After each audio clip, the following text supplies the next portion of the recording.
Just a second, I gotta get something. We've got Randy with us. Randy. And that's it. Everybody else we know. The board is all here. Yep. And Paige.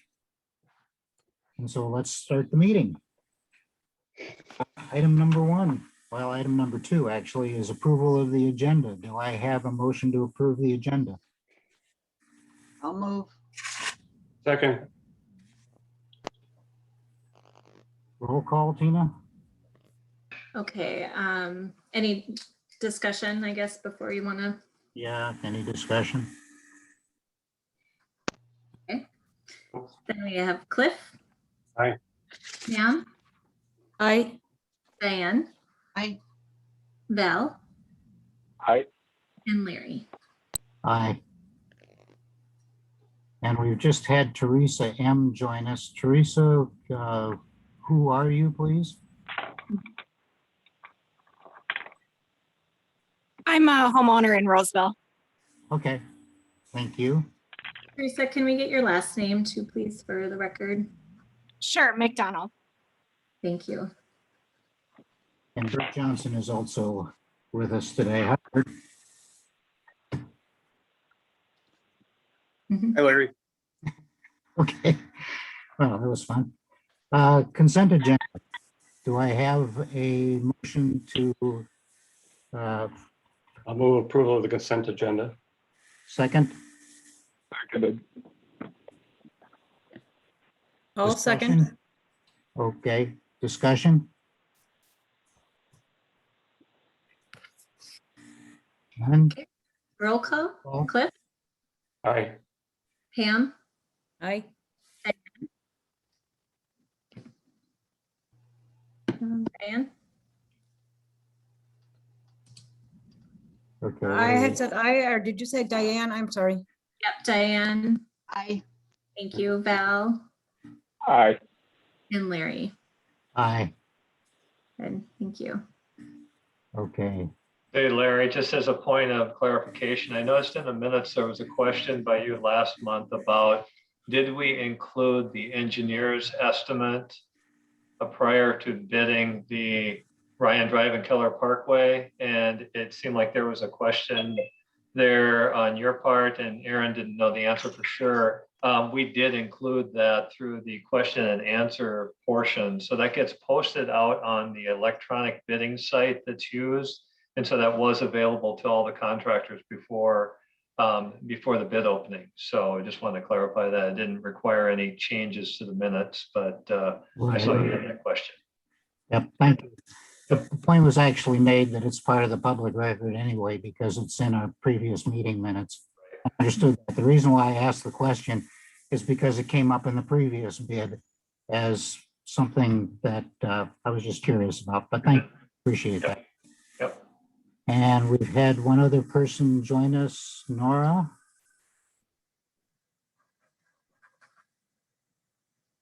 Can you identify yourself, Nora?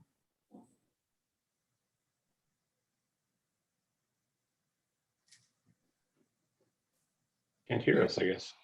Okay, well, we'll wait for that. And Bill Bartozzi. Hi, Bill. Hi, Larry. We're Mhm. assembling our group a little at a time. All right. Okay, on to the next one, visitor comments. Does anybody visiting have comments that they would like to make?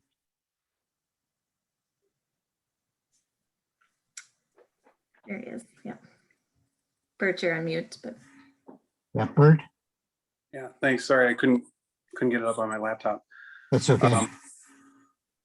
Thank you, Mr. Chair. Just briefly wanted to address the board on behalf of the Twin Lake Association and all of our members that reside on Twin Lake. As you know, from past meetings, our goals are to ensure that we don't have a flooding event or water inundation like we did a couple of years ago from West Vadnais, that we have an outlet on Twin, which we do have again. So thank you for that. And that we ensure the long-term the long-term water quality and clarity within Twin Lake. So just a couple comments today and then one question. Thank you to Tina and the board for facilitating the discussion that's going to be coming related to water quality on Twin Lake next Monday evening. I know a lot of residents are planning to attend that, which is going to focus not just on the current condition of Twin Lake, but also what residents can do formally or informally. There was a no wake letter that came out from the city of Little Canada that was really ostensibly sort of a survey about preventing wake on the lake. But we thought this would be a really productive way of just kind of getting back to the core issue of water quality on Twin Lake. And the board really wanted to see this discussion happen. So we appreciate Tina's ability to put that together and her team too. So then one question, we've had a lot of members raising concerns about the development across the railroad tracks, the Mondello Shores development. So just a question, and I did ask Tina of it earlier, but I wanted to ask it here at the board level so that the board could respond to it too, is just to ensure, what is the watershed doing to ensure compliance with the permits that were granted and the conditions on which those permits were granted for the Mondello Shores development. I know there have been some changes in terms of the elevation, and some of it is in process, some of it is sort of done. And, I think residents really like to hear what the process is that the watershed's using to ensure that water is flowing the direction it's intended to flow, and that it's not backing up into Twin any more than was anticipated. So that would be the question. And again, just thanks for taking my comments. Okay, Tina or Nicole, do you want to address that now? Sure, I can explain what I talked to Bert about this afternoon. I told Bert that we do have a permit, of course, and we have an inspection policy that goes along with that permit. So we have an inspector, Mary or Nicole, is out there every other week inspecting, and I believe that the city of Venice Heights is doing the other week. I think that's, Nicole can verify that, but I know that they were trying to coordinate so that they were spreading their time out over those inspections. And we are reviewing both for erosion and sediment control during construction, but then also to make sure that they're in compliance with their permit. That means putting in the stormwater features as they say they will, that the grading is done as they say they will, according to the plans that you've approved. So that is happening. Mary Fitzgerald, our permit inspector, indicated to me today that they've been the developer and construction supervisors have been very diligent in erosion sediment control, very responsive to her questions or concerns as she brings them up, and that everything is as it should be at this moment. As Bert was, alluding to, there's certain things that happen during construction. There's temporary basins, there's, dirt's moving in different places that might not be shown on the plans exactly because that's a finished condition. So there's, varying points in the process where we're inspecting and looking for different items. That erosion sediment control is really important during the construction. And then as they're finishing their stormwater management facilities, we inspect those as they go as well. Does that answer your question, Bert? Yes, it does. Thank you. Okay. And you might think about covering that again, maybe at the meeting on Monday, to let all the residents hear about it, because good answer. Thank you. Yep. Okay. That brings us to any other visitor comments, by the way?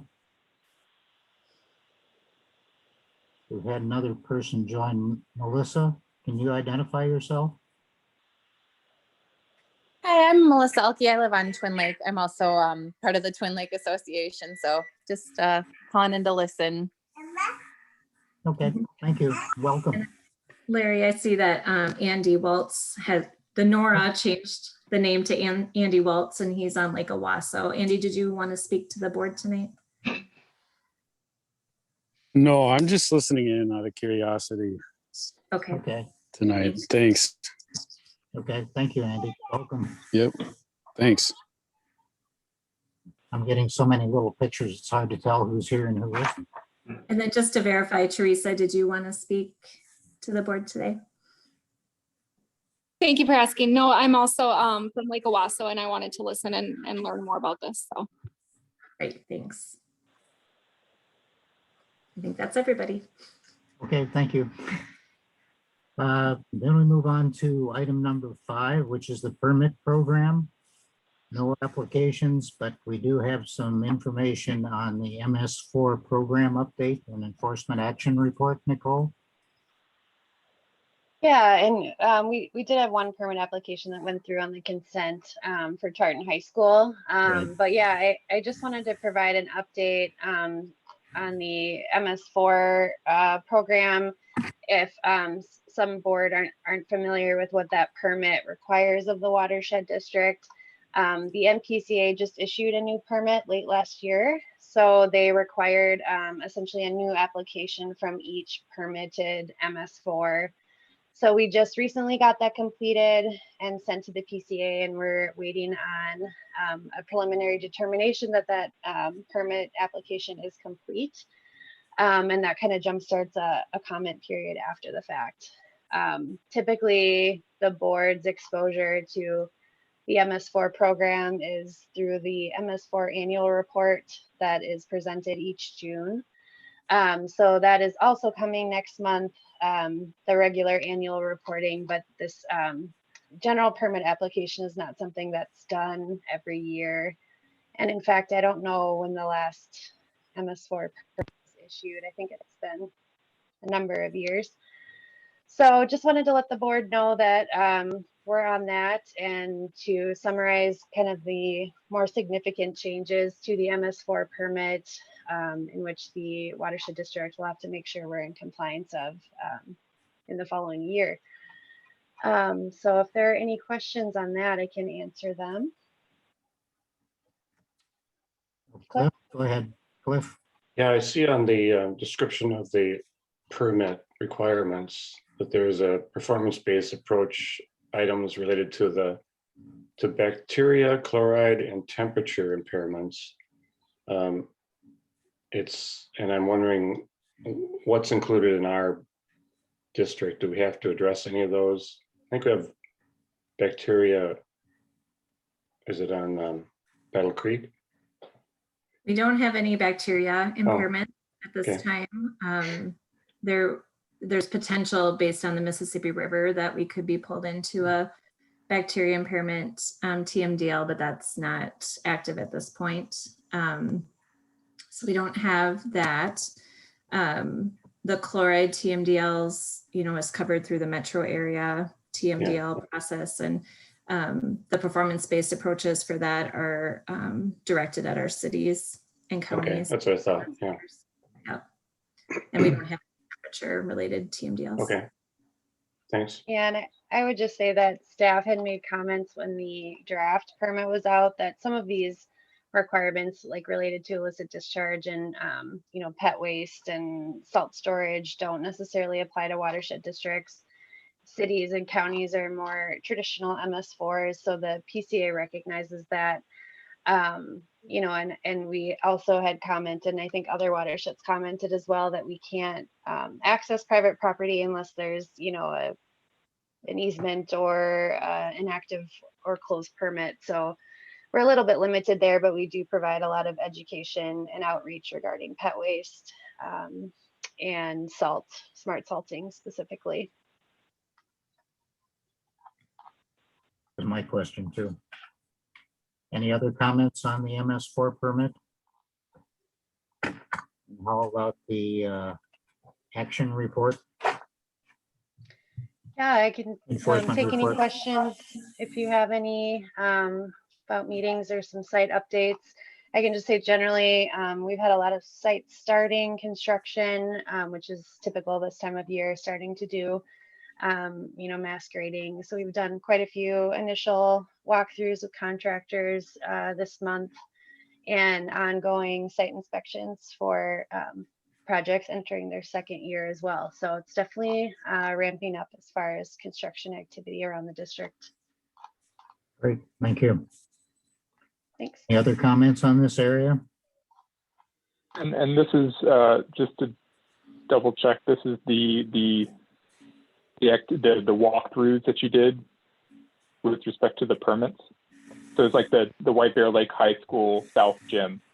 Could I ask a question about that? Sure. This is just a clarification question. Is there a negative impact that they started construction without district notification? That being in the first sentence kind of struck me. What does that mean? That does happen sometimes. Typically, when the board approves a permit, there are special provisions associated with that permit. Like, we need to see a copy of the NPDS permit, which is the state erosion control permit. We need a final signed plan set. A lot of the times we have, the final plans and they're not signed. And some other small administrative items. There's certainly a reason that those special provisions don't require any design changes after the fact, because sometimes those fall by the wayside, and we have to keep reminding applicants, as they're looking to get started, that still need to submit these last couple items. But it certainly does happen. We do sort of drive arounds for pending permits as well, because we recognize that even though we follow up after each board meeting, that sometimes it gets missed. So it's certainly not desirable when that happens. But I don't recall if we've ever stopped work. Typically erosion control is already in place. But it's certainly not, they're reminded that they need to pay attention to what's going on with their permit. So we do like to do those initial walkthroughs just to meet the contractors, meet the superintendents, and discuss what our expectations are as far as maintenance on the site for erosion and sediment control, and just to exchange contact info and that kind of thing. So we like to do a formal meeting before each project gets going. And it was just the first time I had seen that, and it being in the first sentence kind of just triggered me to ask a question. Sorry. Thank you for the clarification. No. Okay. Yeah, we welcome questions, so don't worry. Okay, any other comments on the enforcement report? Okay, moving on to the next item, which is number 6, the Stewardship Grant Program. We have 2 applications. We'll start with the first one, the Boys and Girls Club Public Art. Yeah, I can jump in here. So this is an application for public art at the Boys and Girls Club. It's going to be installed at the front entrance as part of a kind of a native planting area that Sage is helping design and install with the youth at the Boys and Girls Club. And then you'll probably remember, or new to Val, I guess, that we installed a porous paver parking lot here last year. They had some very severe drainage issues, so we installed that to help with that, and then installed the native planting area along the boulevard that runs in front of the parking lot as well there.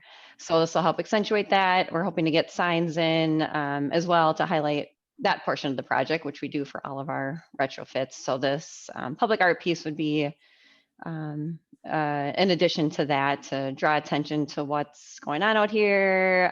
It will be designed by some of the youth at the Boys and Girls Club, so that's pretty neat, similar to how the Ames Lake sculpture was designed and installed last year. And just a reminder, this was approved in 2018 as part of the Stewardship Grant Program to go along with our Watershed Management Plan action item to help develop a program to incorporate public art into the district programs and into our projects. So that's where that comes into play. And we've done a few projects. We had that Ames Lake project and then a City of Maplewood project a couple years ago. Usually these do have always gone along with our either stewardship grant projects or a targeted retrofit project to help highlight what we've done out there, I guess. I think that's all I have. Randy Edmondson is here and Karina as well from the Boys and Girls Club. If you have any specific questions or want to know more information. When Paige said that this was approved in 2018, she means the ability to, we included public art projects in our stewardship grant program funding list as an approved or as a line item for what we would consider giving grant funds for.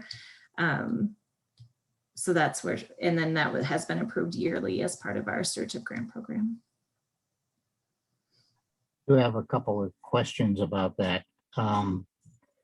In 2018, is there a document in our file that gives the guidelines and for the public art program?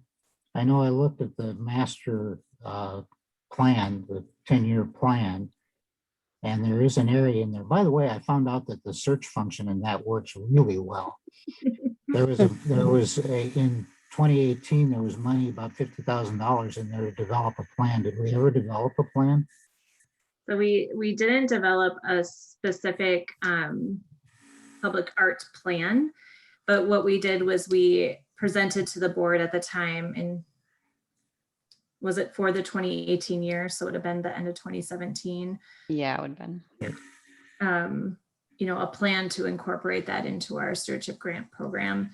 The guidelines for that were, they're probably in the presentation. We didn't develop a policy document but that's something we certainly could develop. I think that would be helpful. I know Diane had similar concerns, just making sure we have those criteria. It's the criteria the staff is following as as we get these projects come to us and we make a determination on if we think if it meets those criteria to move forward to come to you as a board member or as a board to make that determination for approval. And as we work with our applicants on these projects, but it's not something that we have written out in a policy format.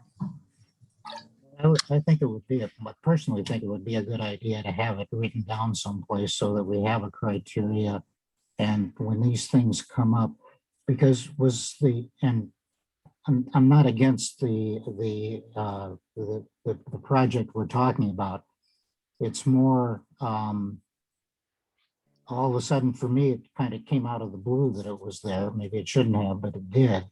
And then when I go back and look at it and try to figure out exactly what criteria it's matched against, I didn't have anything to compare it to. So I think that would be a good thing to be able to develop and maybe bring to us at the next meeting or meeting following.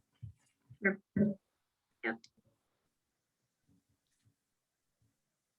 Yeah, did you, Randy or Karina, did you have anything you wanted to say to the board or add to the conversation? Hi, everyone. My name is Karina. I am the branch director at the Boys and Girls Club. With this grant,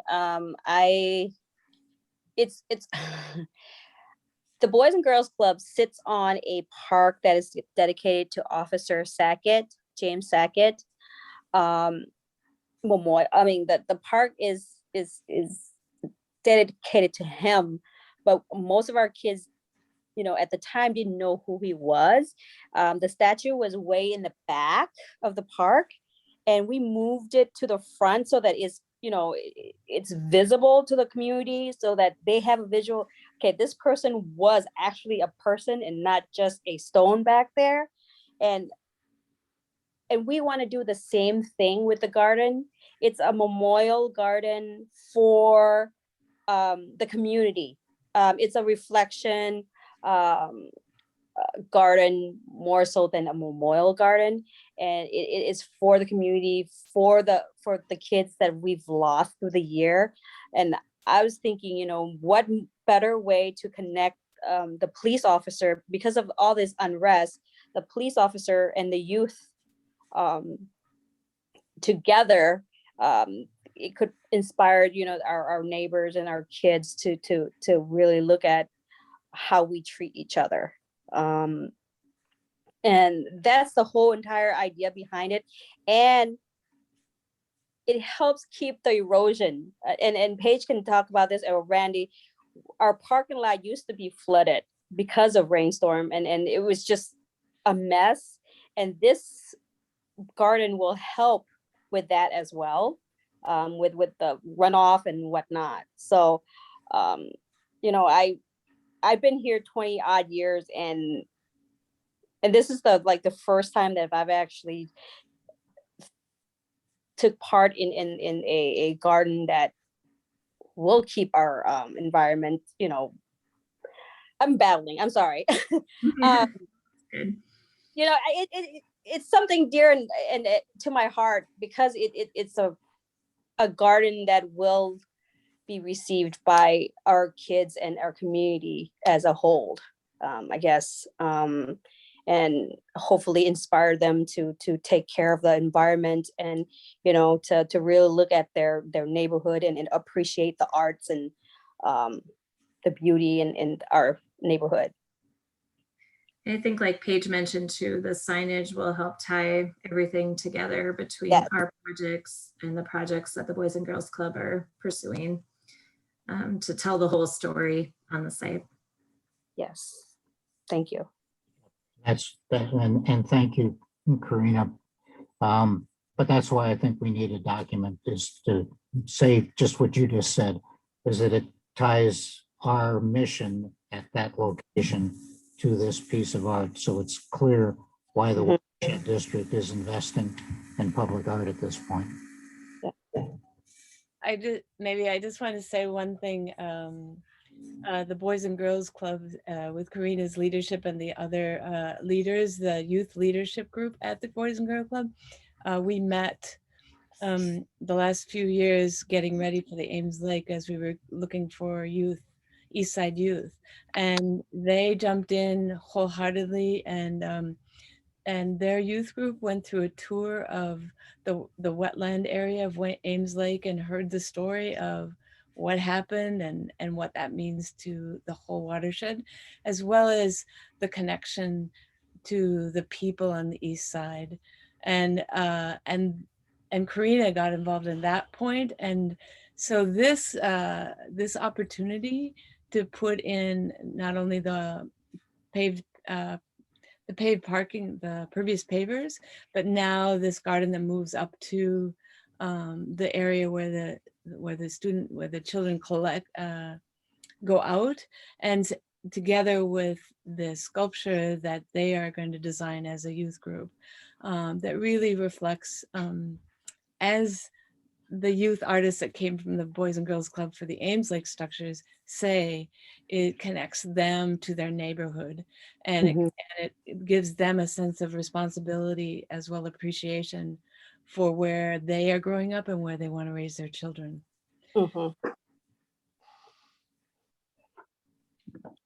Okay, any other, well, I guess at this point, do we have a motion to approve the Boys and Girls Club public art? I will move that. This is Pam. Seconded. Okay, further discussion from anyone?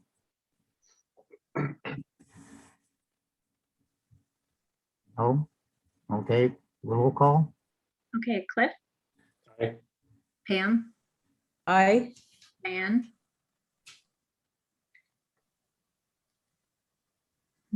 I'll go to Val and come back to Diane. Aye. Sorry, aye. That's okay. And Larry? Okay, we're struggling with Zoom. Oh, well, must be the weather. The next one is 2115 CS Nevins Native Habitat Restoration. Yeah, so that's pretty standard. I just want to say to Randy and Karina, thanks for being here. That was approved. Yep, if you thank you. missed that. So I'll follow up with your official paperwork. Thanks, guys. Thank you so much. Bye now. Bye-bye. Yeah, so this one just not just, but it is a native planting project along a pond buffer in Roseville. So yeah, just adding some native plants, helping with some erosion that they're experiencing on their hillside in their backyard. Do I have a motion to approve 2115? I'll move approval. I also have a question after the second. Okay. Second Seconded. Seconded. discussion. Yeah, Cliff? I was just curious, Paige, if you know of the other lots that are all in that pond, or they have similar erosion issues? You know, we've met with, where'd my map go? A couple of them, and they don't have any issues, but there's a lot of buckthorn growing in. So I know that a couple of the other homeowners have expressed interest in having that removed and then coming back with native plants. So, okay, good. Yeah. Diane has her hand up as well. And my question was kind of similar, I guess. I was wondering who owns the pond? Do all of the residents just own a piece of it, or is it belonging? Is there a homeowners association, or is it the city, or what? I believe it's a city pond. Yeah, I can look into that a little bit more detail, but I don't think there's a homeowner association. I think it's city. Yeah, it looks like it's probably a city maintained pond, but it looks like the owner, you can kind of see the lot lines on the location map, and it looks like they all go into the pond. And then there's one piece that's probably city owned at the north end of that pond. Yeah. Thank you. Further discussion? Okay, roll call. Cliff? Aye. Pam? Sorry, I. Diane? Aye. Bill? Aye. And Larry? Aye. Okay. Budget status update. Yeah, I just want to note on here that I have a placeholder for the Twin Lake project at 180,000. So depending what the board approves coming, I will make that adjustment for next time. Okay. All right. Good. Thank you. I appreciate putting that in. Okay, on to board issues, policies, and operations. First item is workshop. We talked at the last meeting about suggestions for workshops and the need to examine topics as a board. I sent out an email to Tina with some suggestions for this because the board had asked to see the potential and input to the topics that we have. Anybody have any comments on the email I sent out? Yeah, I do. Okay. Me too. Cliff, I have several comments on Larry's list. Not that I don't think they're all worthwhile talking about, but I am confused by some of the terms. I think we need to try to scope the presentations out a little bit, because some of these will take a considerable amount of staff time to put together and prepare for. I just want to make sure we're addressing issues that are clear. A couple of the terms you use, Larry, I just don't understand what you really mean. Plus, I think some of the topics appear to be education versus other topics that are more leaning toward policy development. And I think some workshops that are strictly bringing past or new board members up to speed don't have to be attended by all the board members. Right. But those that involve any kind of discussion leading to policy, I think we should all be there. That's one comment. And then another comment here, just a minute. Oh, I thought that the last two items related, you call it water purification strategies, water quality improvement strategies, and the funding sources really aren't, I don't think would be that big a presentation. I think staff has given information to the board quite a bit in the past, and I think a summary of current technology and methods would be fairly easy, and funding Tina can correct me, but I don't think I'm right. Funding, there aren't a lot of options for funding. So I think that discussion would be pretty quick. I think both of those could be a presentation during a board meeting, much less than a half an hour, maybe even 15, 20 minutes. So I think as we review the list, I think we can pare down what actually has to be a workshop meeting, and that maybe a couple of these items could be more of an educational session for board members that wish to attend.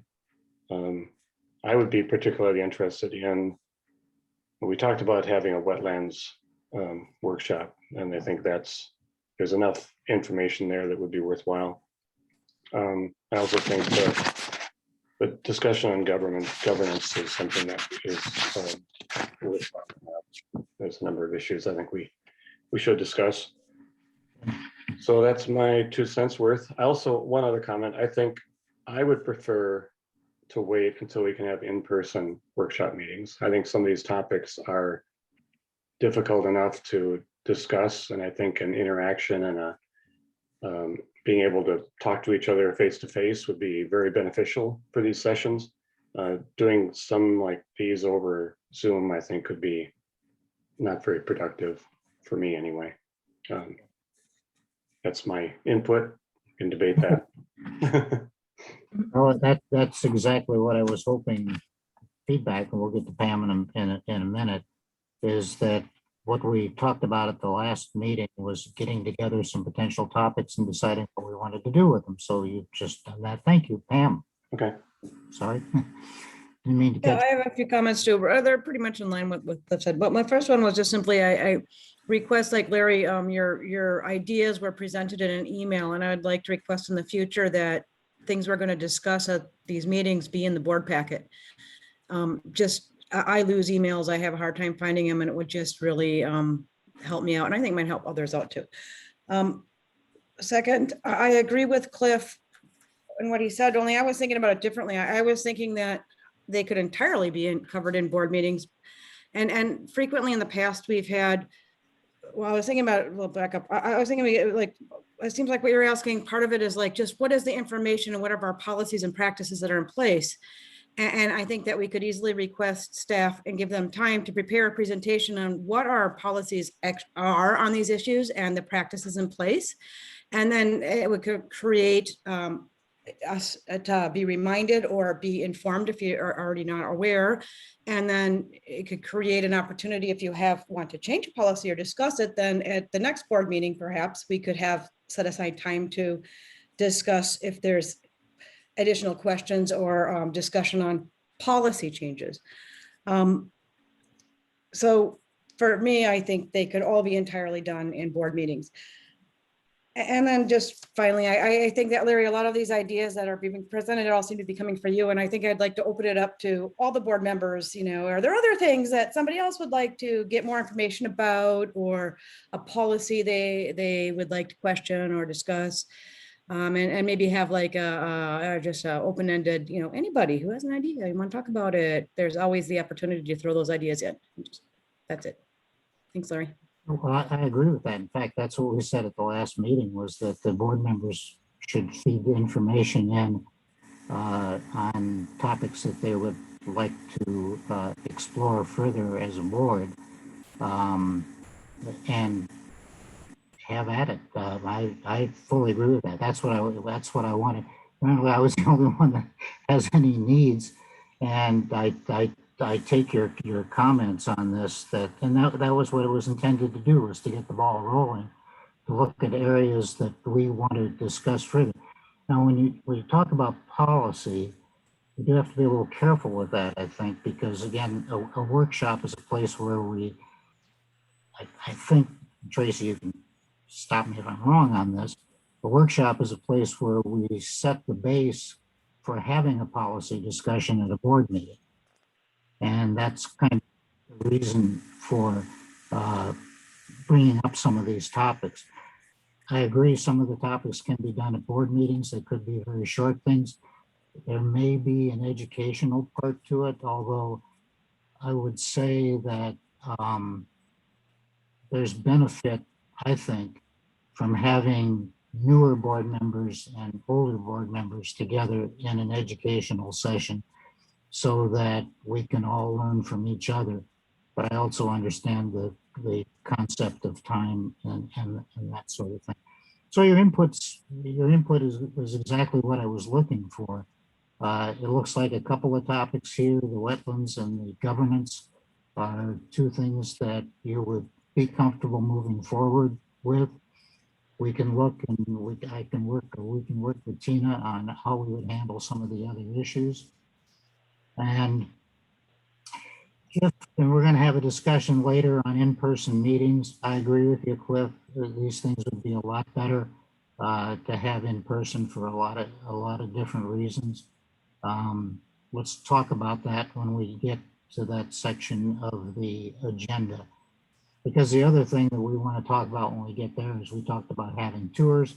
There's a lot of stuff as we're unraveling the lockdown, if you will, that we're going to have to look at how we get back and start these things.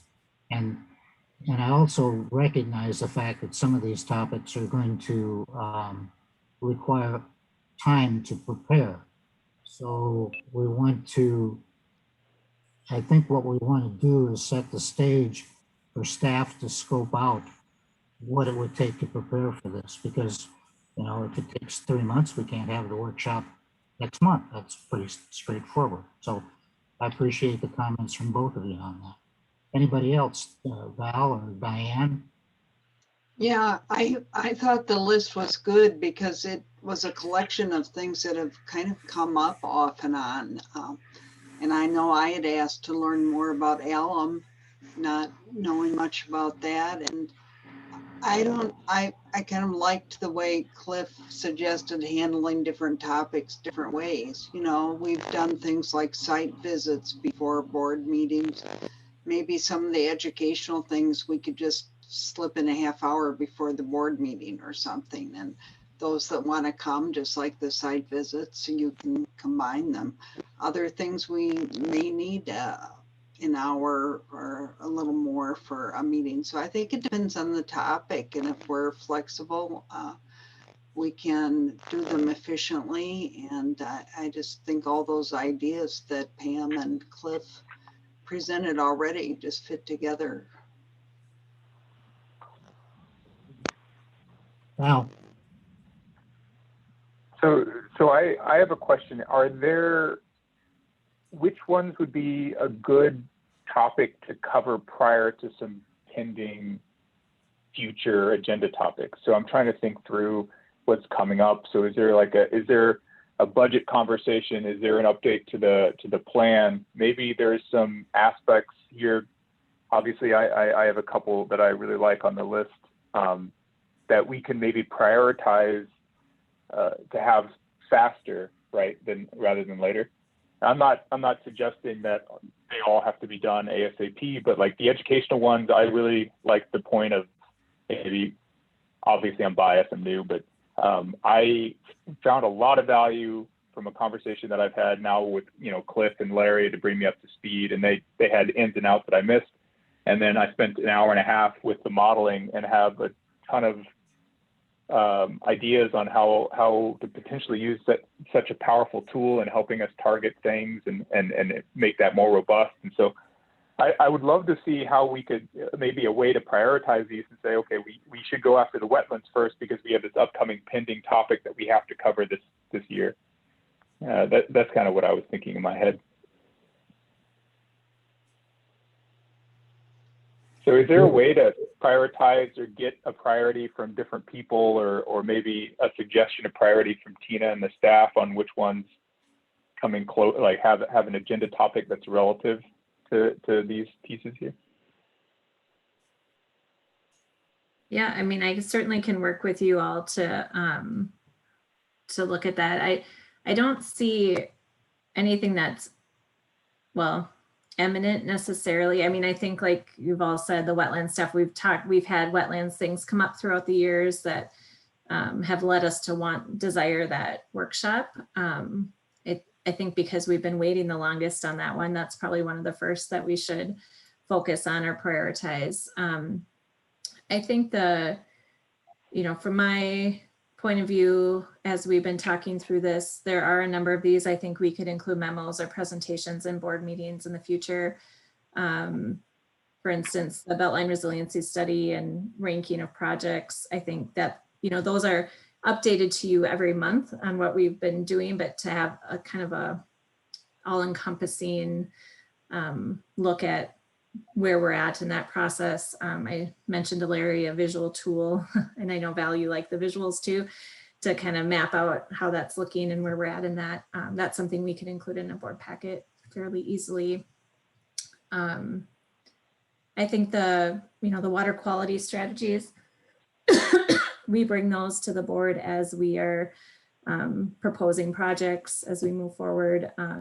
But if there's something in particular like Alan that you're interested, you want to pull out and have an education session on, I just need to hear that from the board on what your priorities would be on that. The governance, I think, is another good, like Cliff mentioned, a good workshop topic. And there's a lot that could go into that, but I think there's no urgency in that, I would say.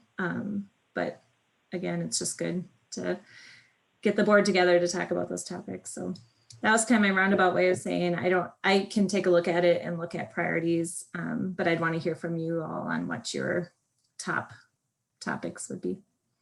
I don't think there's particular urgency to any of the topics. I think as we can tick them off, I think we should. But I think maybe a short memo from Tina on funding strategies would probably answer all those questions. We can discuss it a little bit during the meeting in review of that memo or section of the board packet. The water management strategies, water quality improvement strategies, I think would be beneficial to have, Bar put together just and there probably is something out there actually, Brad, you could probably comment, but just review of all the potential strategies that we look at and some that we've reviewed in the past. And there is a link, maybe remind people of links to the technology reports that have been done in the past. But I think that could be done by some type of staff report, but also then open it up to a discussion at a meeting if people have particular questions. The other ones, I think, take a little bit more effort in the presentation and some background material. Pam has her hand up, Larry, by the way. Oh, sorry. Yep, Pam. Thanks. When we talk about prioritization, I think Val mentioned he liked modeling, so that might be a priority. And he said he had ideas, so might want to implement those earlier than later. But actually, why I put my hand up was I just had a tangential. Somebody had brought up, going on tours again, and woohoo, that would be so great. But now that we've all become so virtual and we have a communications director, I think it would be beneficial to have, well, probably that person be in charge of, videotaping the tour and being by the person who's communicating the information and then posting it so that everybody can see all the awesome things we learn on these tours. And just saying. Mm-hmm. Yep, that is something we've talked about as well. Yep, good. Good point. Okay, and part of this gets back, and I'll ask the board for comments on this. Thank you all for your input. That's what this was designed to do.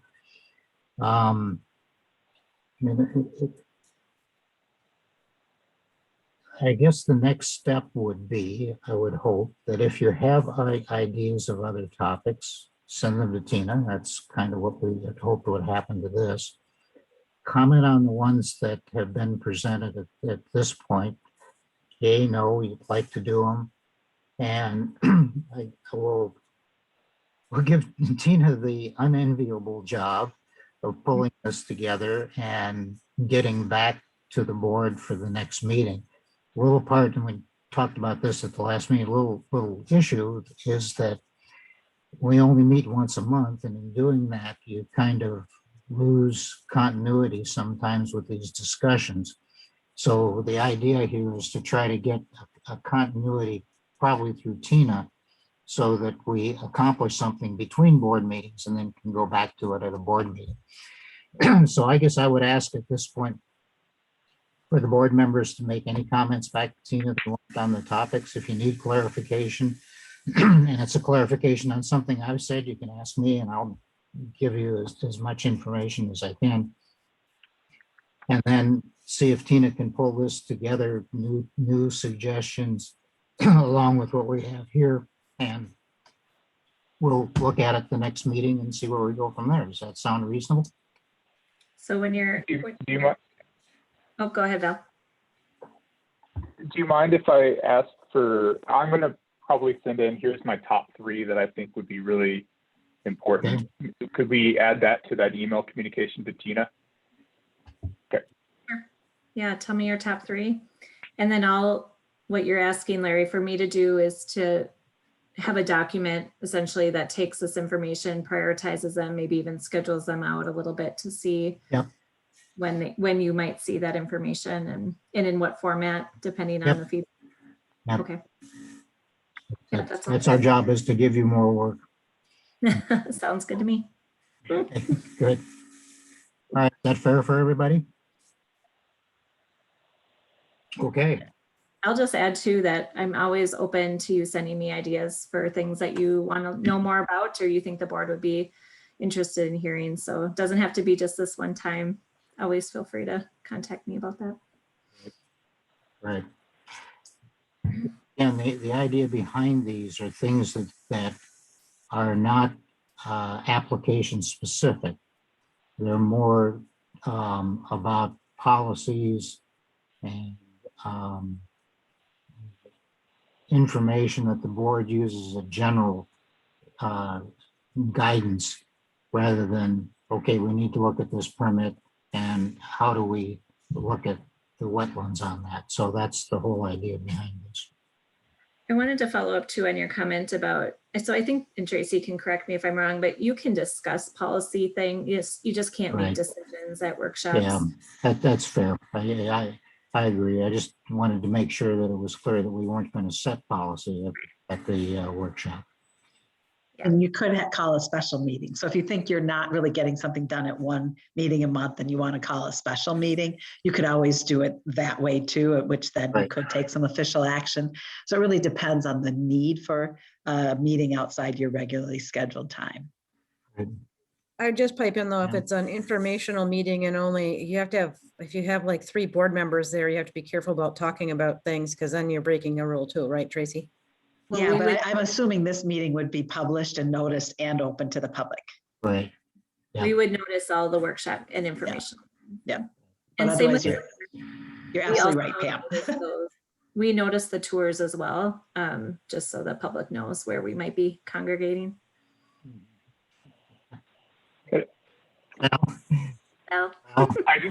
A comment that Pam made kind of stuck with me, and it didn't click until recently, but her suggestion about walking through and providing a walkthrough on tours is a great idea, actually, because sorry, I'm going to take a quick tangent. Also, when I peruse the website to acquire information, having a visual, something to walk through, I think would really hit it home, and I'd reduce the number of emails I send you. Yep, that's a good suggestion. Thank you. Yep, I agree. Now that we're all used to being on camera from our Zoom meetings. Okay, any other comments on the workshop topic? Okay, good. Thank you all. The other 3 topics, website. Lauren is contacting everyone about their ideas of websites. I know I've been contacted. Anybody else been contacted? Pam? Or, sorry, Diane. Yep, I know. If I was, I didn't know. I honestly get too many emails. I'll have to look. So was I contacted, Tina? You might not have been yet. No, I know she was starting with Larry and Diane and she was going to move on from there. But she had some other priorities this week. So I know she'll be in touch with each board member, and then from there, she'll be going to our other stakeholder groups as well for input. Are we going to, question on that. Are we going to be able to make sort of minor but organizational updates to the current website, or are we just going to wait for a Super Zumo website to come around?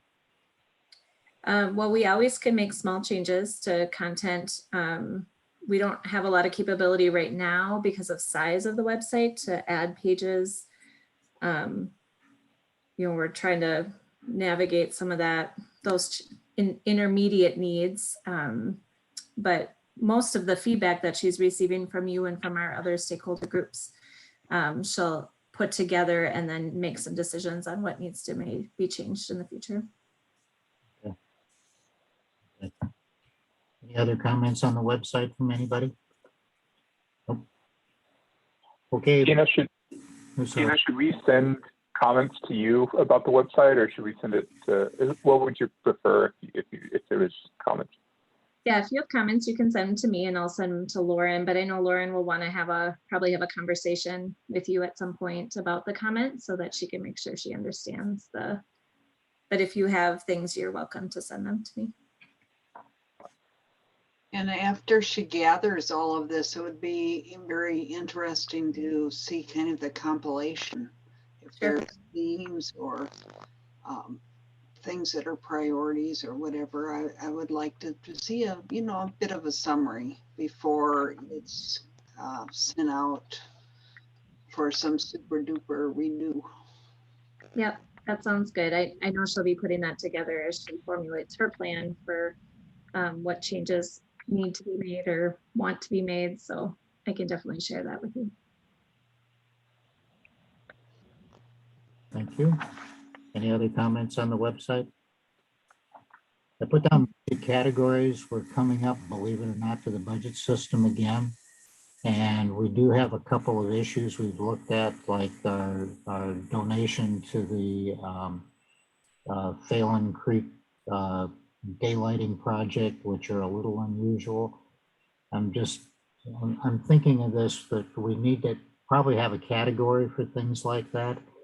But to the board members, if there's something in the budget or a way that it's categorized that you think needs to be changed, we need to address that pretty soon before Tina gets into laying out the budget, if you will. So it's just saying, take a look at the categories. If there's something you think that needs to be addressed, let's talk about it at the next meeting. I've already hinted at what I think needs to be addressed, so we'll put that on the next agenda. What I had indicated to Larry is that usually I don't give a budget, in quotes, presentation until July, but in June I can do a kind of an overview of our budget, how it's formatted, the different categories. We can talk about those categories, and then you can you all can give me that feedback on categories that you might think need to be changed or added, or just have questions about, what this is for. Since we have a new member and some newer members too, it's good just to review that again. It might not be that we need to change or add categories, but maybe just it would make more sense for something like the Phelan Creek project to come out of this budget category instead of the stewardship grant. We can talk about those too, and go from there. So I will prepare something for the June packet and board meeting. Good, thank you. I think that'll help out, and that'll help I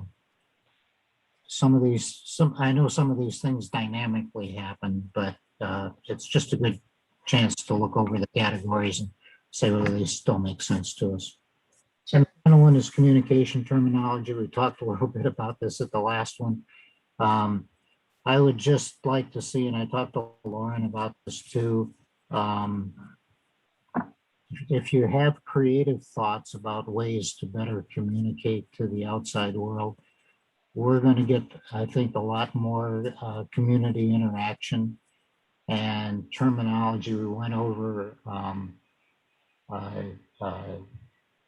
best management practices and what that meant.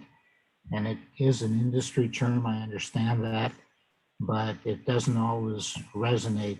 I know, Pam, what struck me about this, which is why I'm asking for a little creative input on this at some point, as Pam said, that when she first got on the board, she struggled with learning all the acronyms and everything, and now she's learned all the acronyms. I think at some point we have to look at not having the external community struggle to understand our language. And so it may be thinking through some of these things as to better ways to communicate. So that's just, and again, I asked Lauren about that too. That's an ongoing thing. If you have ideas on that, feed them in of different ways we can say things to now. Are you looking for suggestions now, or is this something you would like us to email Tina as well? You can make them now. And this is just coming from being new and trying, I've been building my own glossary, right, which is nomenclature is critical to understand what you're seeing. What I found was there's lots of other watershed boards that actually publish it in unique ways on their website to help people understand what a berm is, what does this mean, what does that mean? And I found getting to those sites for those particular watersheds really was helpful for me to come up to speed with terminology. So, you know, when Lauren gets around to looking for opinions and advice, I've bookmarked at least 5 different pages of really good terms, with some with pictures, some without, that really helped me. That's good. That is a good point, because I've been on other watershed sites too and found some good things. So if Lauren isn't doing that already, it might be a good idea to take a look at some of those sites and see how they treat information and communicate with the public on that. That's a good point. Thanks, Val. Yeah, I think if you have specific examples, send them my way. But as Larry was saying, that is something as a communication and as a watershed district in general, we constantly or consistently are, you know, working on and making sure that our communications are clear and understandable for the public. So. Just as a side comment, the mod memo that you sent out this morning had more letters in it than I've seen in a long, long time. And even though they explained every one of them, every time I came across, I had to remind myself what that 8-letter combination actually meant. Anyway. Yeah, that is part of our field too, is always having that. Yeah, it was great. It's like anything, once you learn the language, you're okay, but you're not necessarily communicative. Okay, that ends the board issues, policies, and operations. Now we move to presentation and action items. Twin Lake Shoreline Restoration, accept bids and order project. Yeah, go ahead, Paige. Yeah, so we were pretty excited to get these 4 bids in. We sent this to 7 different contractors and got the 4 bids that you see in the packet here. We were happy with the low bid. Obviously, that was lower than what we were expecting. After looking through all the numbers, everything lines up with the land bridge bid. Looking at the itemized costs, the biggest discrepancy or difference was with the annual maintenance costs. So we have the project installation as well as asking the contractor to do 2 years of maintenance. And that's where we saw the biggest change, which is why like Minnesota Natives was so high. Their annual maintenance cost for the 2 years was very high. If you take that out, and same with Sandstrom, then their base bids were pretty much closer to kind of the RES1. Landbridge was still the low bid, but we've worked with Landbridge for a number of years, various rain garden installation, shoreline installations, maintenance. They're wonderful to work with. No complaints about them. They do good projects. And yeah, we'll take any questions anyone may have. Questions? Do I? Oh, Val? On the 2-year maintenance part, was there a difference in how many houses they had to maintain that led to this type of bid or this low of a bid for that maintenance period? For example, So I seem to recall the bid says that they maintain for most of the houses, I think all the houses, right? It just, Yep. it's a very surprising discrepancy between the top bid versus the lower bid. It's just curious, is there an assumption difference? There must have been. We didn't have, so the maintenance number that we got from each contractor isn't itemized out, so we don't know which each one assumed in that, but the number that we had for Land Bridge and some of the others was in line with what we saw with the Snail Lake bid. And that has similar number of homes, so I feel comfortable with what Land Bridge assumed for that. I know that they were out on site and actually walked around the properties. I don't know that all of the other contractors did. I know a few of them did, which was good to see, but maybe some of the higher ones hadn't actually been out there to assess that. I had a question, Paige, if Twin Lake were to recede in elevation to where it used to be, would be another, several feet lower than it is now. And that would result in a space between where this restoration ends and where the new water line is. What would be the plan for trying to accommodate filling that gap in?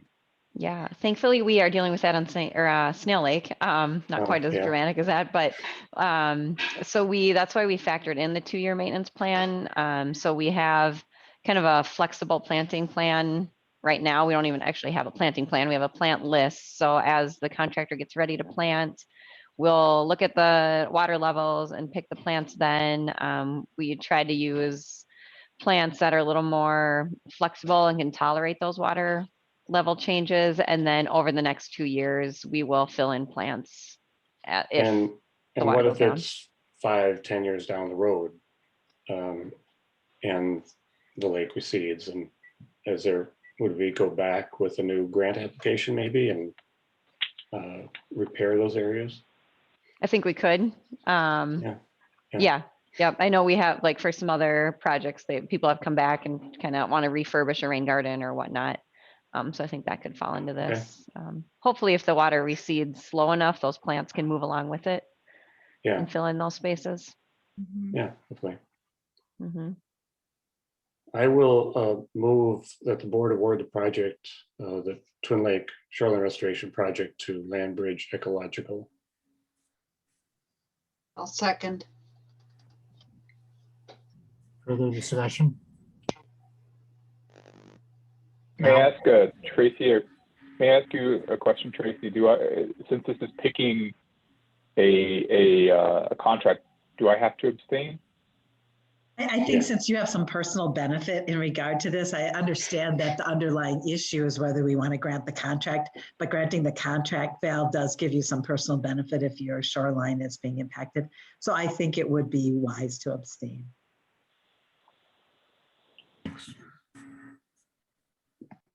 Okay. Tina, roll call. Okay, Cliff, Aye. Pam, Aye. Diane, Aye. Val, Abstain. and Larry. Aye. Okay, thank you. Next topic is review and accept the 2020 district annual financial audit. So as you see every year, this is the annual audit that is performed by RedPath. It's 80 pages long, so hope you had a chance. There's a few different things that they include, which I really like. So they have the cover letter, but the audit management letter is the summary of the document. It's much more readable for you to kind of understand exactly what's in there. It tells you right away. We have a clean opinion. There was no reports of internal control findings or lack of compliance findings. So that's all good news. And then it goes through some of the basics of the audit.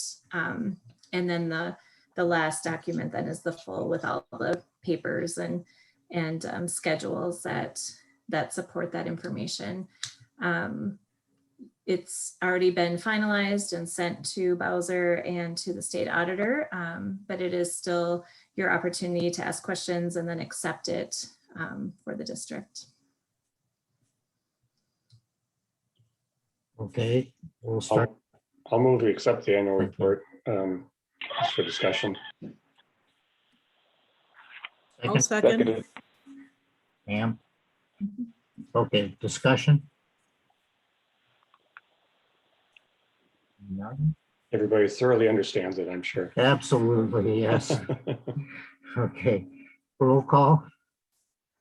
Cliff, Aye. Pam, Aye. Diane, Aye. Val, Aye. and Larry. Aye.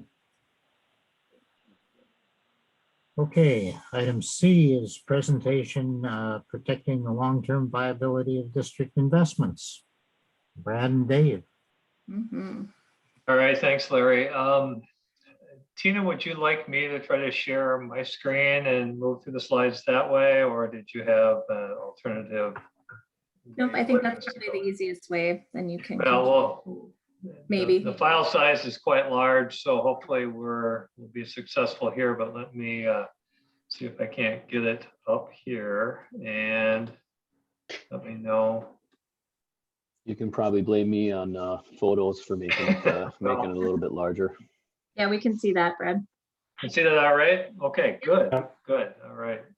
Well, thanks for the opportunity. I obviously wasn't at the board meeting last month, but I talked to Dave and I had some conversation with Aaron about the desire by the board to, understand kind of the maintenance and the inspection and maintenance program that we go through routinely to ensure we're protecting the long-term viability of the district investment. So this is going to be primarily informational, although I would like it to be interactive as well. So stop me, stop Dave. Dave and I are going to tag team with this. At any point through this, ask some questions, and in the end, if you have maybe some comments on how we could do it better or refine the process to make sure it gets better, we sure welcome that as well. So with that, I'm just going to get into it and again jump in wherever, and I'll hand it off to Dave about midway through, and we will try to answer your question. There we go. I thought I'd start a little bit with the history of the maintenance and repair program. And of course, with this, we look back to the mid-70s when the district was formed. And really the founding capital improvement project of the district was the Battle Creek Park Project 1, we called it. A huge project, especially for a district in its infancy, really. And it included a significant slope stabilization, large pipes, control structures, weirs and waterfalls, a number of things that were built as part of that project. And then we started to add to that list of capital improvement projects shortly thereafter with Fish Creek and the Wassaw Basin, Jarvis Mill Pond. All of those were being built. And of course, with any large project like that, you start to have maintenance needs. In the mid-90s, I call it inherited the Beltline Interceptor. That's 7 miles of pipeline running from Lake Phalen down to the Mississippi with the branch going off to Beaver Lake. Another asset that the district now has in its list that needs maintenance. And so the project list continued to grow, and as it grew, we were doing one-off maintenance items. Basically, we would go out when we had time to look at some of these capital improvement projects, and if we identified a maintenance item, we would go straight out and find a small contractor to address that shortly thereafter.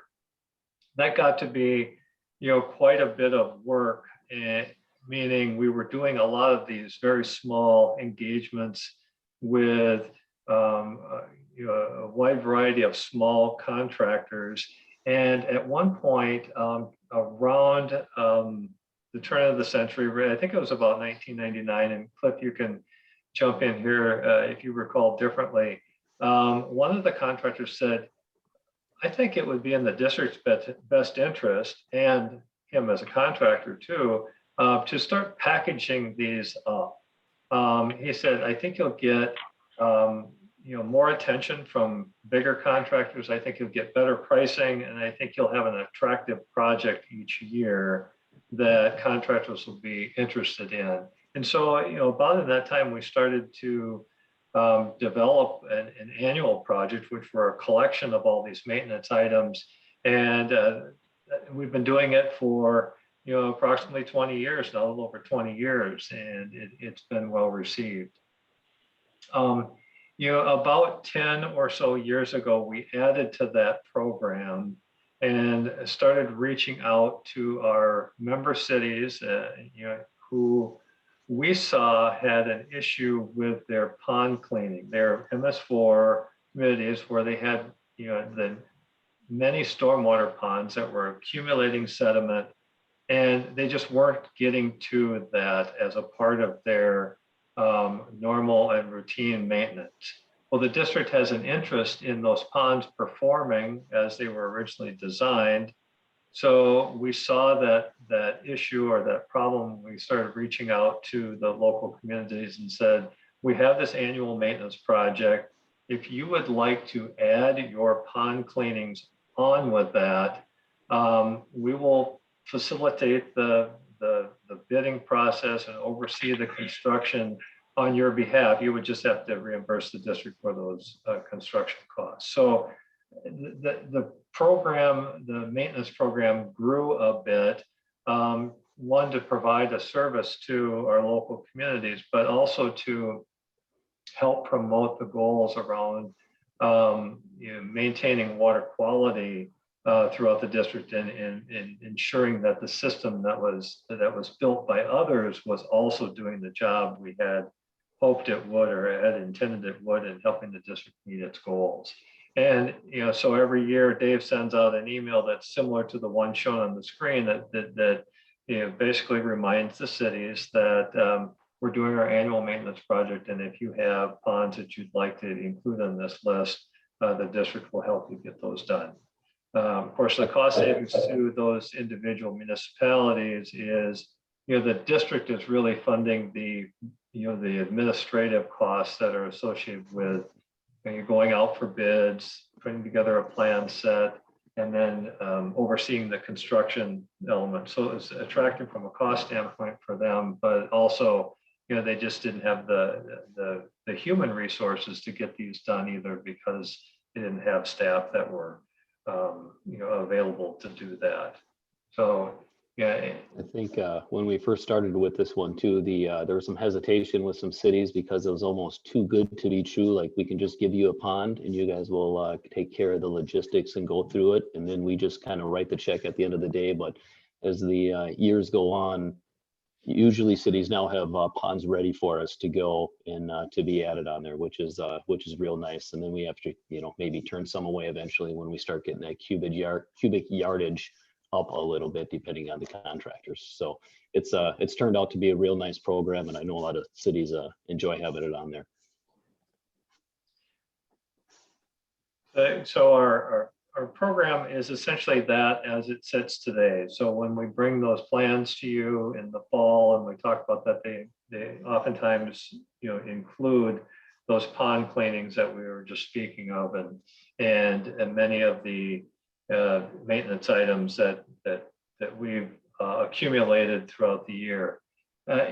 When we refer to the district system, this is a map of the system overview, and we'll zoom in on portions of this as the presentation goes on, but it's really the district capital improvement projects, the creek systems, the lakes that the district has some level of responsibility for, and the general areas of inspection. Some of those are actually owned by others, and we'll talk about some of the key trash rack areas that are part of a more frequent inspection and cleaning process. But the district does have an interest in those staying obviously clean and working as they're intended. So oftentimes there's a shared responsibility there in inspecting and making sure those are clear. But that's what we mean when we talk about the district system. the system includes the district facilities and creeks, and those are inspected on a routine basis. And district facilities is a term that I think our auditor uses as the assets that the district owns. So we have a list, we kind of keep that list up to date for the auditor, and we just had to provide as a part of this recent audit, an update to it. And I counted 38 capital improvement projects or assets on that facilities list that are a part of these routine inspections, and they include some of the names all the names you see here, plus many others in addition to that. But those are the capital improvement projects that we're looking at. When we talk about creek systems, you can see the list there: Jarvis Creek, Willow Creek, Coleman Creek, Fish Creek, Bell Creek, and Snake Creek. Those are the major conveyors through the district, and many of these capital improvement projects rely on those creek systems. So that makes up the bulk of the system that we're looking at on a routine basis. And can I ask a quick question, Brad? Yeah, go ahead, Val. I believe this was answered in your last statement. I just want to test my understanding. The SWCPP structures and concentration of those structures in areas, what does that represent on the map? Is that just a maturity or a creek? Like, I know some of these lie on a creek, but is that just a maturity of the area or a change in strategy? So it's 2 slides back. 2 slides back. Let's go. So we'll zoom in on this and we'll talk about it more specifically, and Dave can jump in. But essentially, you can see here on this map where the different creek systems are, and the SWPP, Stormwater Pollution Protection Program structures. So those are more water quality type elements that the district has responsibility for maintaining and inspecting.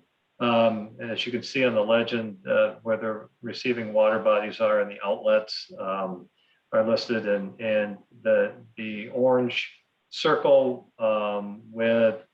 it's a faint orange with a black dot in the middle, identify the district CIPs. But we'll zoom in on this map, and if you have specific questions about particular areas, that might be more helpful as we get down the slides a little further.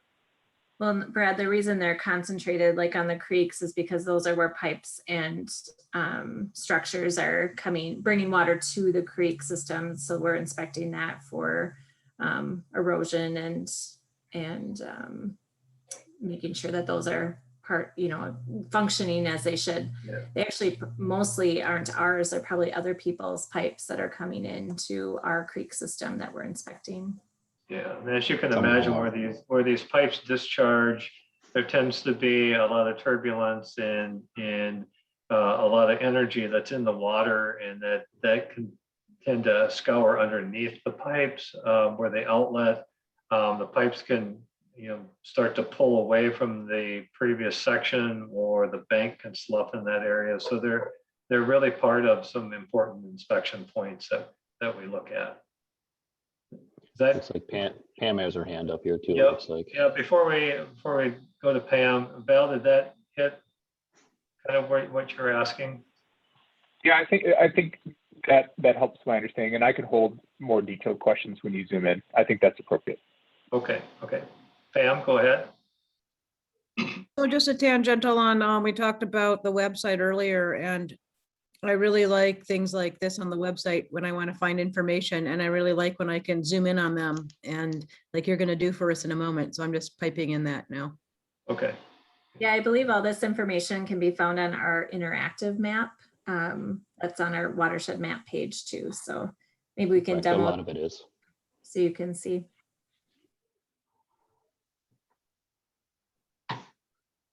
Okay, I was just getting into some of these slides. I'll just warn you, are definitely text heavy, and I just wanted to get some information out there. And then we'll have some graphics again after these slides, and Dave will wrap it up with some much more visually appealing photos, and we can talk from those as well. But I did want to make sure we got the information out there, and in the common issues and inspection frequency is listed here with our creeks. We're looking at the banks and the bottom scour, where pipes come in, as we were just mentioning. That's a common place for erosion and problems, and debris buildup, and just basically identifying areas where maybe there's a log jam or a fallen tree or things like that. And there's a full walking of those, so to speak, from downstream to upstream or vice versa every other year. So a complete inspection of those on a routine basis biannually. Again, many of our capital improvement projects are located on our creek systems. And when we inspect those, we're looking at the pipes, we're looking at the control structures for, cracks or erosions or erosion or settlement, trash rack issues. Sometimes the trash racks are damaged, outlets and inlets. Many of these projects have weirs or filters that need maintenance and are associated with ponds that need cleaning as well. When we talk about the lakes that are in the district, the shoreline does not have a formal inspection program. But staff are out there, in particular water quality staff are out on the lakes on a routine basis, and they're conducting sampling work, whether it be macrophytes or water quality sampling, and they will identify issues as they see them. Quite frankly, there aren't a ton of issues on shorelines that would require a more frequent and at least a regimented inspection program, because there's a lot of people out there using the lake or homeowners that live on lakes that will help identify those things for us. So they're brought to our attention on a more informal basis. We do have, and Dave will talk about these specifically later, some key inspection points, and many of those are trash racks and key points where we see a lot of debris accumulation, and those are looked at every 2 to 3 weeks throughout the spring and summer, and they are cleaned as individuals who are inspecting them. They are cleaned on the spot if they're physically able. Or we would hire a contractor in many of these situations outside the annual program to at least remove that debris off the trash rack to make sure things stay free flowing. Occasionally those do accumulate a lot of debris adjacent to the trash rack because of the frequent cleaning, and that pile will be something that we have in the past included on the annual maintenance program, just to get the pile out of there so flooding doesn't resuspend all the debris and put it back on the trash rack. And unfortunately, inmates are not let out of the workhouse. So our cheap labor for that one, we got to find something else for that one this year. COVID. Val, go ahead. I wanted to ask, could you explain how maybe the bar model informs these key inspection points, or informs maybe hotspots that you would go and see? I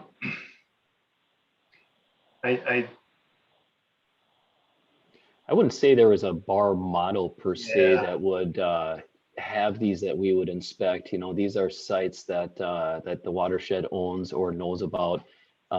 We have them on the GPS or GIS database that we actually do, and when we go around the district and look at them, and they're just our structures that we need to look at and maintain, and check them off the list as we go through the district, just to make sure things are working and in a proper way. And the reason I asked Dave is I wasn't expecting a specific model per se, but what I think I've learned is that the model's performance depends on blockages, it depends on clean conveyance systems. And if you could leverage a model like that to maybe highlight abnormalities in what's seen compared to what reality saw versus what the model saw, to maybe target something that typically is blocked. And that's the reason I was curious if it helped inform those inspection points, because the validation record has 3 or 4 blockages that seem to be in a reoccurring problem. I will comment that although we can use the model to see if we have a problem area that is really creating a different flood level upstream of that than what is intended by the system that was constructed. From a design standpoint, depending on the location of the actual pipe inlet or control structure, we actually designed the trash rack that goes on in the open area of that trash rack. In many cases, a minimum, the assumption is it's a minimum of 50% plugged, and it can still pass the design flow that the pipe downstream can handle. If it's in a very remote location, such as, let's say the Fish Creek Ravine, those trash racks have been designed to be 80% plugged and still pass the design flow that the pipe system can handle.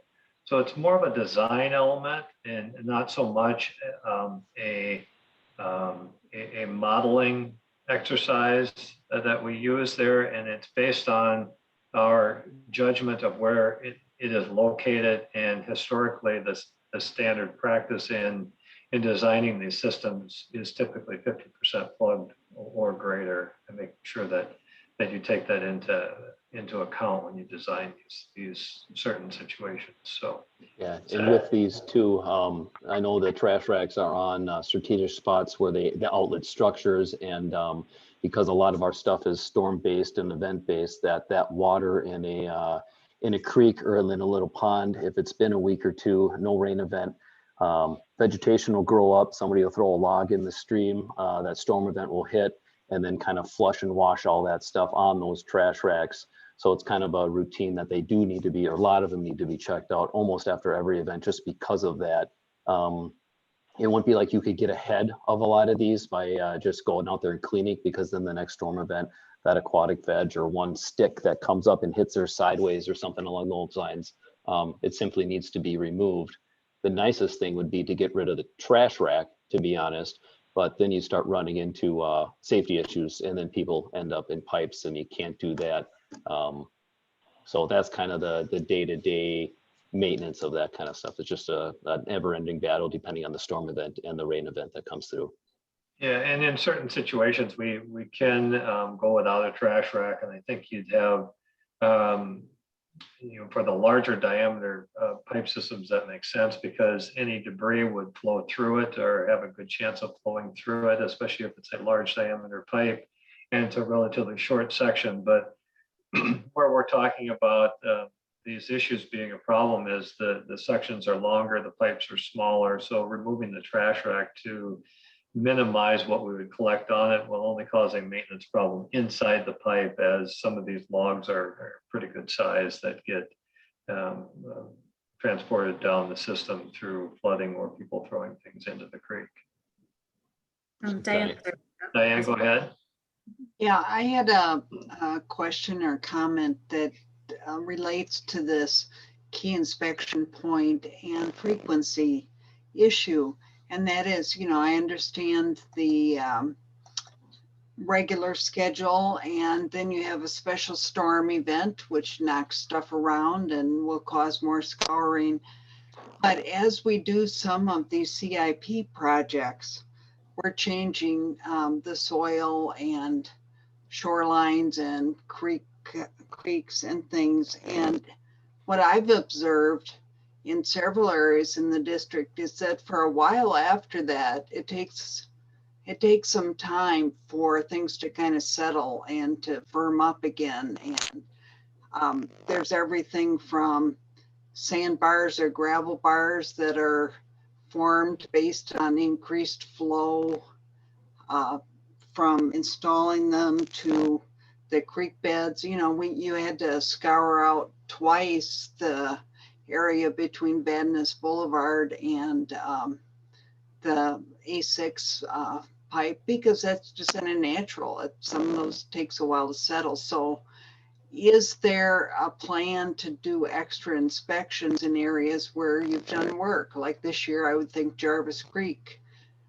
is going to need some extra looks as the season goes on, and you know, Phelan, where we've done the work there.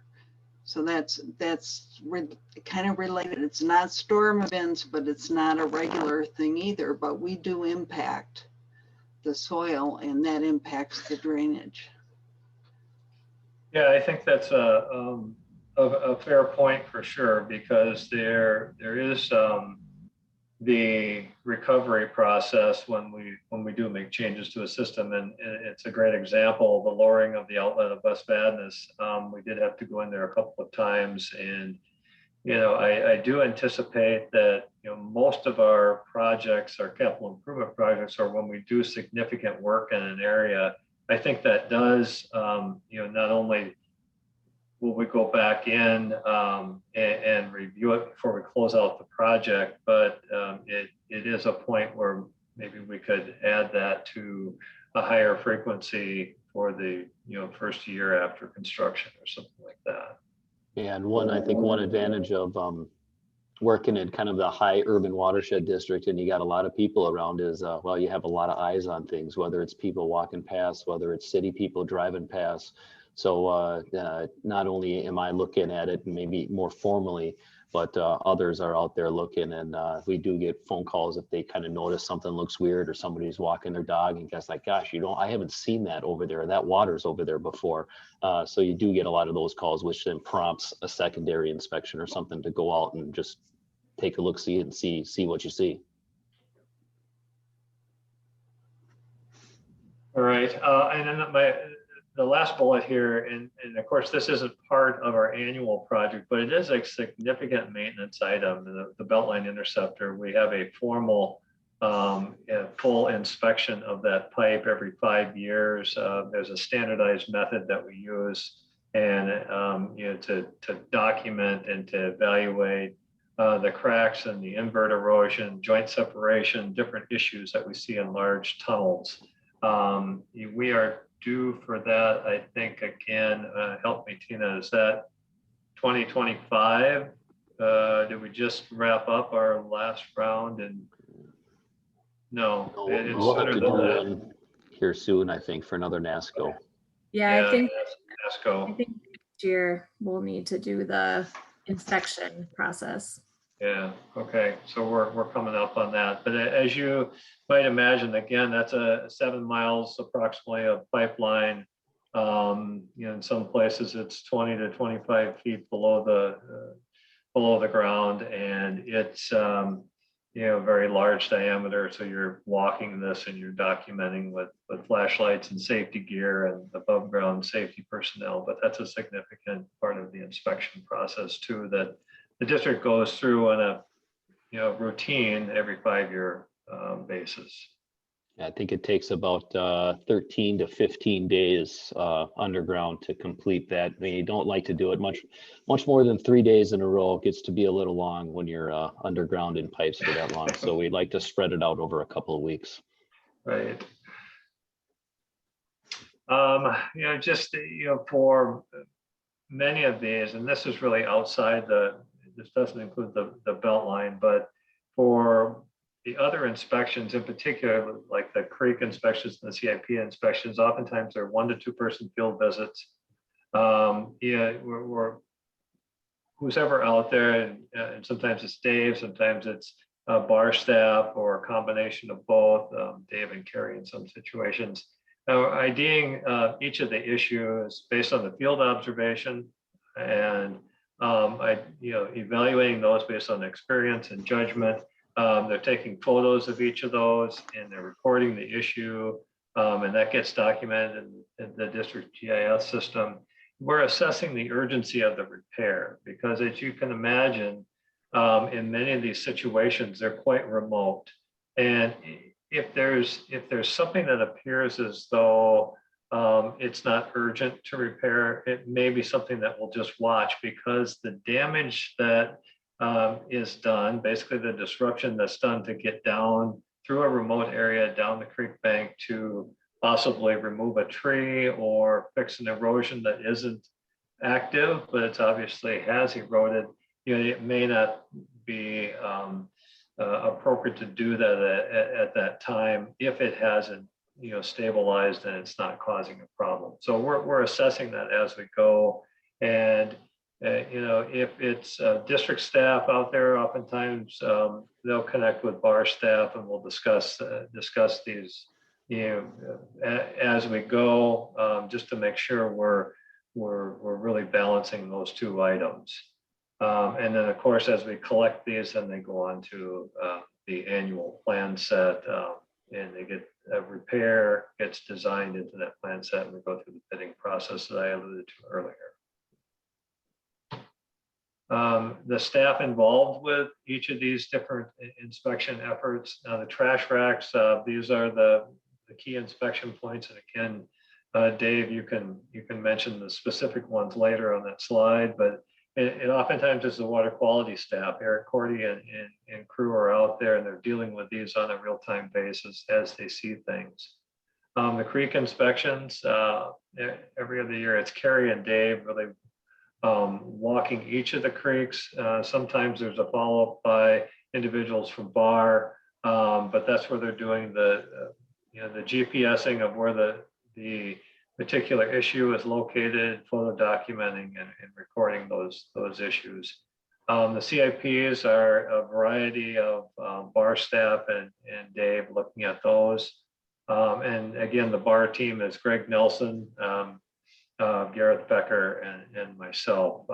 Greg, many of you who have been with the district for a while, he's been kind of leading that project from BAR standpoint for many years, and it has been recently involving Gareth Becker, a young engineer from BAR, who is starting to help out more and more on those district projects. Anything to add here, Dave? No, it's just nice working with Gareth too, because we both kind of started getting in this at the same time. And when we were early on and poking and prodding and opening manholes, just minus the water quality knowledge that we had, we just kind of nice to learn it together with the guy. And then they can bounce some stuff ideas and just, yeah, it's just real nice to work with Gareth.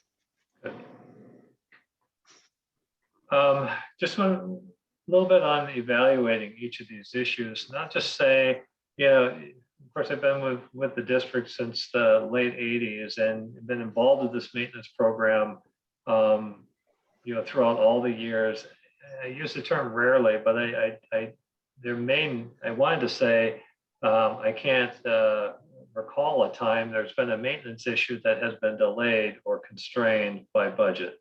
So we always tend to do a good job of budgeting and getting on those things as they need them, and we're not constrained by dollars. Is that a fair statement, Tina and Cliff? Yes. Yeah, I think that's accurate.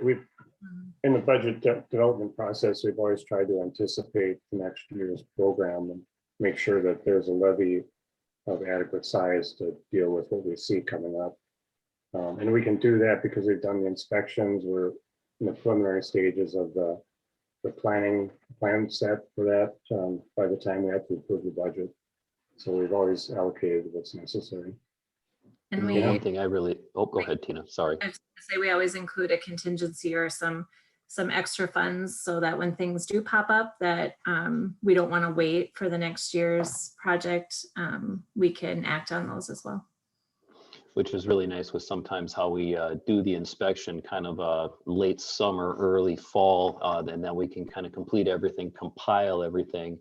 Sometimes it feels like a rush and a push to compile some paperwork and get agreements, but in the long run, I think it really helps us stay on top of projects and not try to wait and get our list together and, oh, we can't do this project for 2 years because of XYZ or something.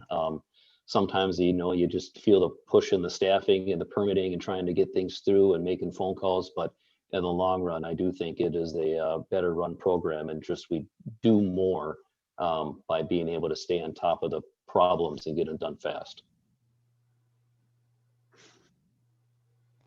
And again, as we evaluate these issues, we're always balancing, the need for the repair at that moment versus the disruption it's going to cause to get to it.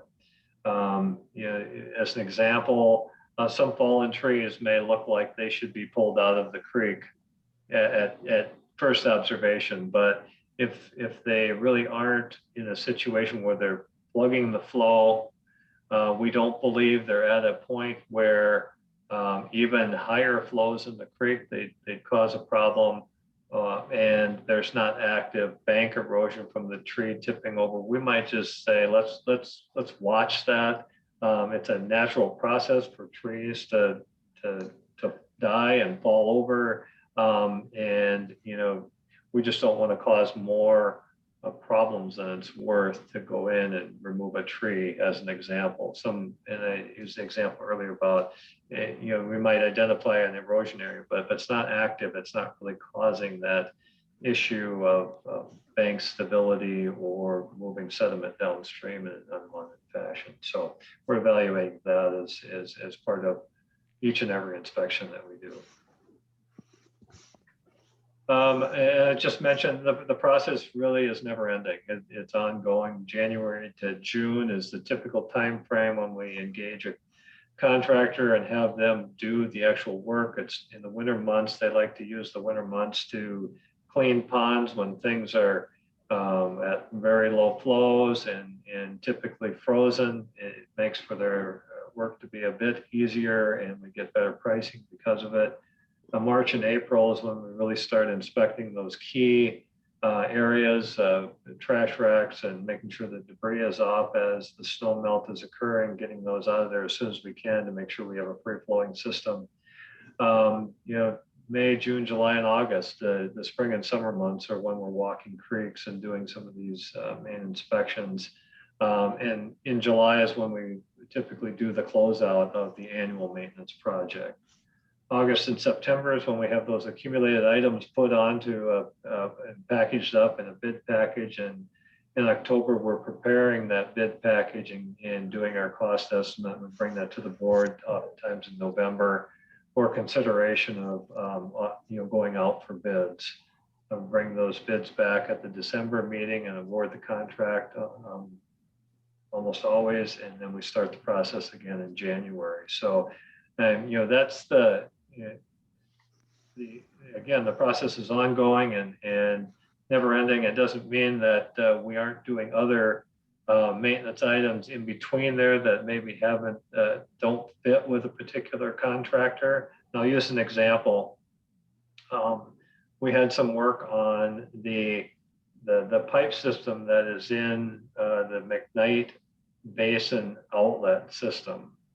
It had some maintenance issues inside the pipe. It wouldn't be appropriate to add that as a change order for Fitzgerald, who is our current contractor on the CIP 2021 maintenance and repairs. So we went outside of that and got a specialty contractor to go in, and they actually completed that work, I believe, this week. McKnight is done, and then we're going to get into the mechanic branch here. They put up traffic control today and just started scoping things out, so we should be out of there by early next week. So again, to Dave's point earlier, when it's necessary, we go outside the annual program to get things done at, either because it requires a different contractor or it's a more urgent need that we need to address right away. Val's got his hand up. Just a quick question. How do you would you ever entertain taking a board member along one of those walks? Hey, you got a pair of waders? No problem. We'd love to. Yes. Yeah, for sure. I do. Yeah. Okay. I'll reach out separately then. Yeah, and when we've done the Beltline in the past too, where we've had board members in the Beltline, so we could do another tour of that sometime soon too, or maybe. It's a very exciting one. Oh, I might want to go by waders if you've got some walking in water tours. What? I want to do that. Oh yeah, we can take you on a couple creek sections, no problem. It'd be fun. That would be fun.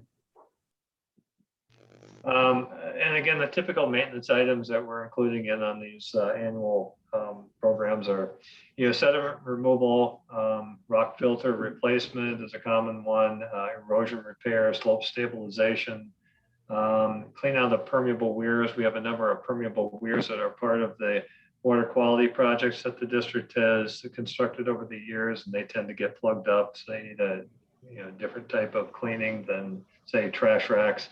Sometimes the pipe ends and the trash racks get damaged by either a lot of debris on them or erosion around the base where the pipes separate or the trash rack bends. The replacement or reinstallation of those happens. We've got a water quality system in Woodbury that has a permeable paver bottom that accumulates sediment intentionally, and it makes for easier maintenance, but that's part of the annual maintenance program. We have the clean out of the alum pond that gets on here every few years as that accumulates. Concrete patching of control structures, and of course in larger tunnels and pipe systems such as the belt line, that's part of a different project, but again, part of the maintenance issues that we're dealing with. Have a few slides on, as I promised Val, zoomed in on some of these creek systems, and Dave, maybe you can comment as we go through here, but this is the actual documentation and record of the 2018 inspection points of the different creeks. They were scheduled to be done last year, but because of COVID, it was delayed, and I assume, Dave, you'll be doing those this year. Correct. Yep. Carrie and I will work it either this spring or early in the fall. It's nice to do them before vegetation or when things kind of die off to get good visuals, and it's just a little bit nicer to work in weather. But just to see the understory and get rid of some of those that brushy stuff, just to see the banks, it's really nice to do it spring or fall. Yeah. So this is the Willow Creek inspection points from 2018. And again, Highway 61 and 694. Willow Creek actually starts upstream of here. If you can you see my cursor? Is that showing up there? Okay. Yes. Willow Creek flows, from a wetland system through the railroad tracks into a pipeline adjacent to Berkeley Honda. If you're familiar with the area, it goes under 61 and then discharges into an open channel. And each of these circles shows, these aren't active links in this particular presentation, but if you were to go into this GIS layer, you could click on these circles and get the photo of the actual inspection that was done. And then another click will bring you to an information box that basically is the record of what was taken when the photo was shot of that inspection, and whether, what it was, what the issue was, and whether it needed to be addressed soon or continue to watch, or some variation of the documentation that went along with the issue. But Willow Creek. I'm sorry, go ahead. Go ahead, Dave. I'd say the good majority of these dots and whatnot would be the inlets and the outlet structures under roads, underpaths. If there's a fallen tree someplace, we'd note it, and then we take a picture of it and we can see how it changed. And then we'll have some pictures of that at the end to kind of give you a little bit better example. Could you help me understand the red and yellow boxes?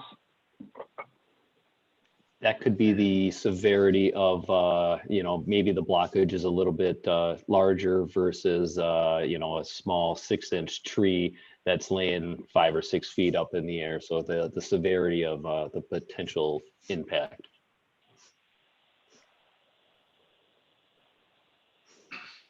And for reference, Willow Creek flows near Willow Lake, but not through it. Making its way south, goes diagonally through the intersection by pipe, the intersection of 61 and 694, and discharges near Old County Road D, flows under that through a wetland system, under the relocated County Road D into the ponding system that's north of Beam Avenue and discharges south of Beam Avenue into the the larger pond, which is part of the district capital improvement project we refer to as Coleman Basin. That's the stretch of Willow Creek that's looked at. And let's see, Coleman Creek over to the a bit to the east and a little south, originates in North St. Paul. Inspection in 2018 actually started north of 36, but there's a project that lies just south of 36 and west of McKnight Road, which is called the North St. Paul Urban Ecology Center. That is part of the Coleman Creek system, discharging north to what was originally called Target Pond. Now we call it PCU Pond, Postal Credit Union Pond.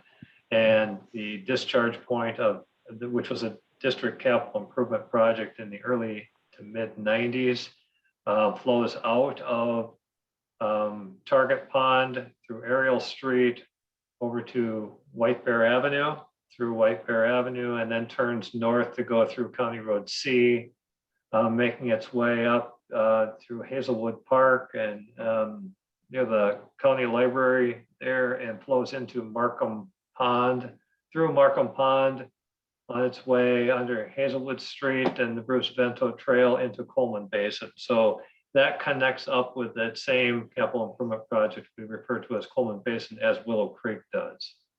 Then we continue that inspection process through Coleman Basin, that capital improvement project, through Highway 61 into the east side of Coleman Lake. Again, photo record of points along the way to document how things are operating and if there are any issues. And there's a couple of slides of those coming up.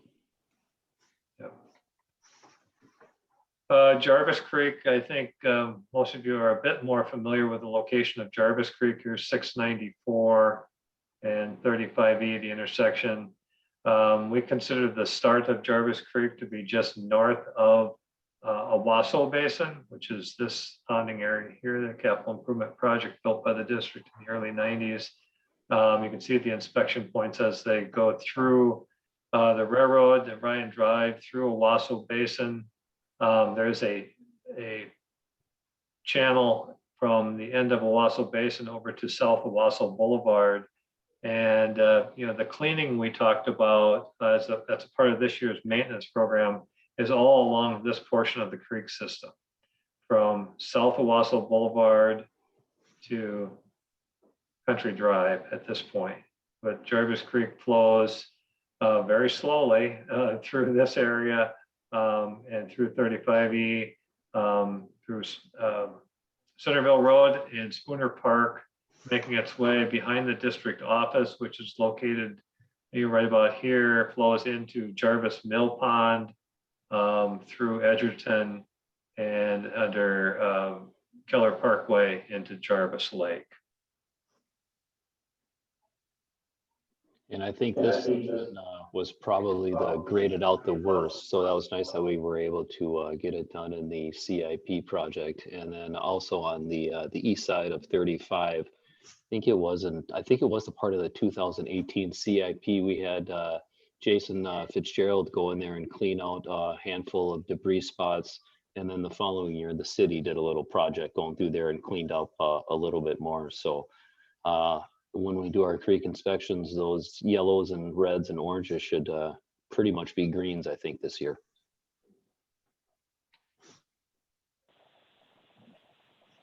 Dan, Dave? Yep, go ahead, Val. On those yellows, reds, and oranges, how many do you keep stats on how many yellows you address versus reds versus oranges, just out of curiosity? In the grand scheme of things, this is the first year that we actually had the color scheme and threw everything together on the map. I think the first inspection started in about 2014. And then with that one, it was kind of GPS points and then physical photos that we take along there. I can't think of minus if Bill's still on here, he might be able to add, but the only creek restorations that I've done and that I've remembered doing due to accesses and just logistics of doing in there is part of Coleman Creek between Markham and Coleman Basin. But he might have a better knowledge on the actual creek restorations that happened over the years. Yeah, as far as the maintenance goes, like Dave said, this was the first time we actually used the color coding. We were doing creek inspections prior to 2014, but 2014 we started using a database system versus a paper kind of system that we've archived the papers, but now we have a better way of comparing, so we would be able to pull those stats fairly easily from our GIS.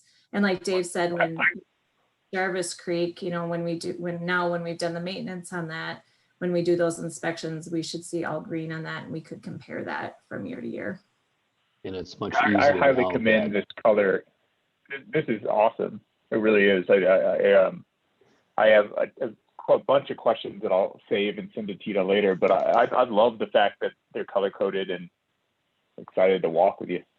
Yeah, Carrie's a mastermind on a lot of these maps, and even when we're in the field, I'm kind of walking, pointing things out, kind of addressing, maybe measuring things out, and she's sitting behind the scenes, taking pictures, putting the pin on where the location is, kind of entering some general notes about a pipe, or maybe it might not be in the GIS database, and just kind of go back with that. So she's definitely the mastermind between the map and kind of making sure that the inspections and the notes are put together, and they look as nice as they do. At the south end of the district, we've got Fish Creek is a major conveyance system, which headwaters are Carver Lake and Woodbury.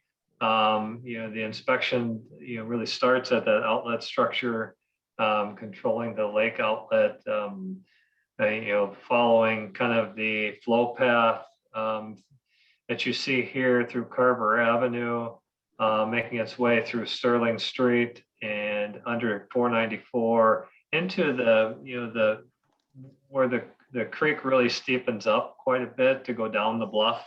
There's the district had a capital improvement project, which was right about, I think it started in 1989.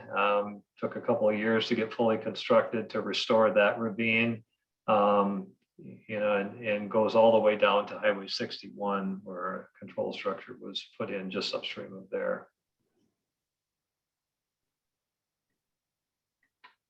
And then finally, as I started my portion of the presentation, the Battle Creek system, and you can see the huge number of inspection points. Battle Creek originates at Battle Creek Lake, south of 94, and east of Century Avenue. Give you an idea where that's at. In Woodbury, that flows southerly through, or excuse me, westerly, making its way into Battle Creek Park, which we have some large stormwater holding ponds. And if you saw, I believe it was in the information last month, or it has been recently, a reference to what we call McKnight Basin and the dam safety permit and the annual inspection report that's required as a part of that dam safety permit. Well, that's the earthened dam that lies just east of McKnight Road and north of Upper Afton Road, holding that water back. And so it's a storage facility that was built as a part of that original Battle Creek Project 1 project. And that is located right in this area where my cursor is. But the project continued westerly through Ruth Street, took a turn kind of to the southwest through Upper Afton Road, again, where it starts to come down the bluff, where we saw most of the major erosion as a part of that original project. But if you ever get a chance to see the photos, before project photos of Battle Creek Park in the lower ravine area, it's pretty spectacular, the amount of slope failures and the issues they had, and the role that the district had in restoring that area. It's pretty cool to see, and that park area is still enjoyed by many each and every year. So it's pretty cool. I could make a comment, Fred. Go ahead, Cliff. Just for the board's information, that lower part of the ravine from Upper Afton Road down to Highway 61, the creek bed itself dropped over 20 feet. So you can imagine the channel of a creek dropping down that far and the precipitous banks that it caused. It was basically called our Ramsey-Washington Grand Canyon before it was restored.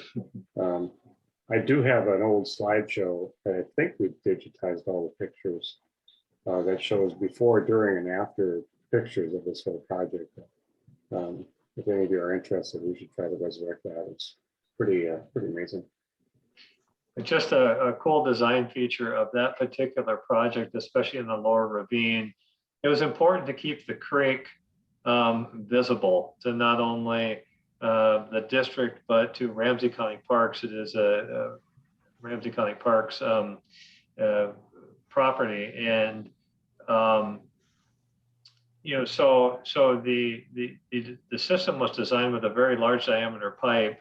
It's like 54 to 66 inches in diameter, lying below the creek bed, with a diversion in Upper Afton Road that would feed it the low flows. So you keep the small amount of flows on the surface for aesthetic purposes. But as those flows built up, they would overflow and use the large flood flow system, which is below ground, helping to keep the energy in the pipe system instead of trying to use the creek system to transfer the water from Upper Afton down the bluff, basically through Highway 61. And it has served that area very well. Now, it did come with some maintenance items. We had some pipe separation and things like that early on that we had to repair and even relocate some of the pipe. But for the most part, that's been a very successful project. And that's where I'm going to turn it over to Dave to talk about the key problem areas and the amount of time the district is spending on some of these specific areas, at least amount of time spent last year. Dave, you want to take it from here and just tell me when you want me to advance the slides? Yeah, I think I probably should have had the next slide first before this one, but on our database we keep track of. We'll go to this one first and then go back.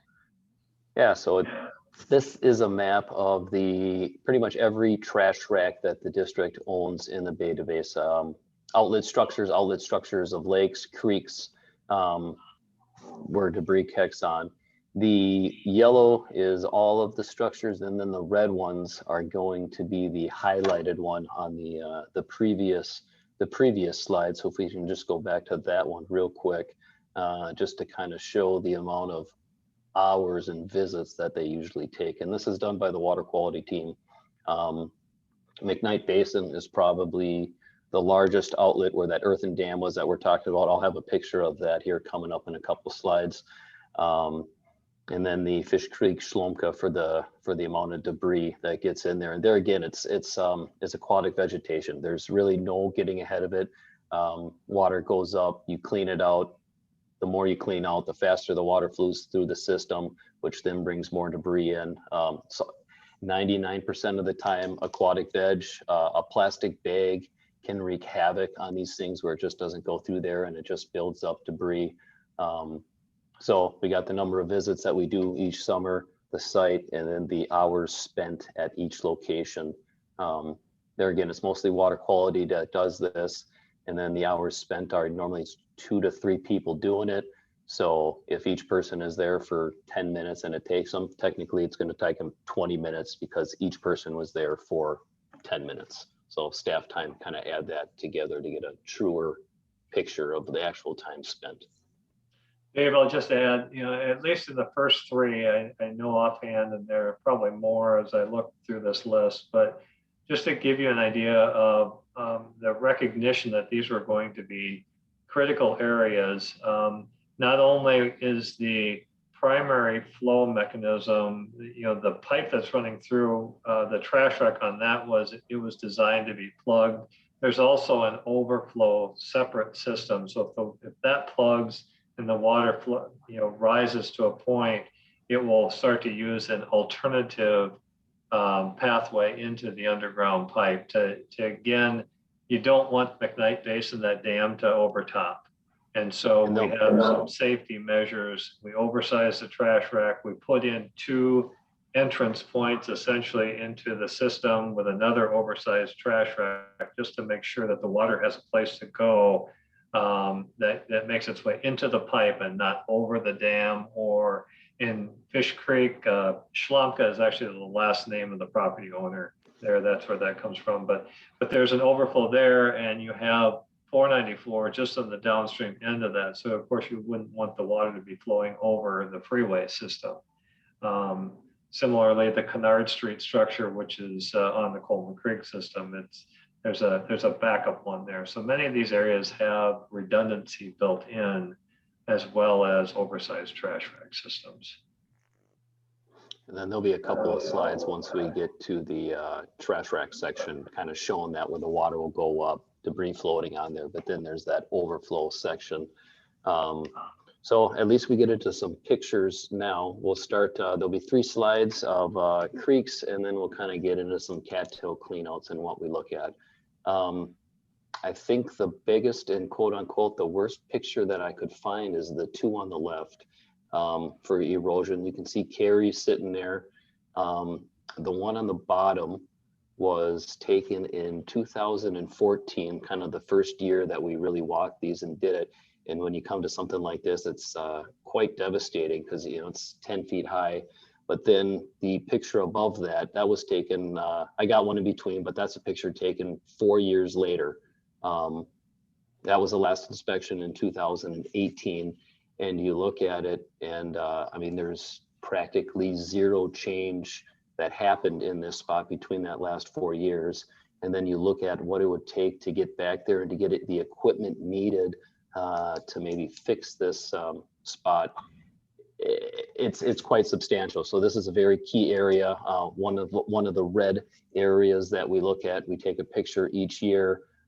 We note the difference when we're in the field looking at tablets, and if there's major changes, then we kind of reassess. But right now, that's just kind of one of those critical watch areas, because we've had some pretty major events over the last 5 years, and there's been no change to that. So why truck a mile into the creek to pull that and to pull it down?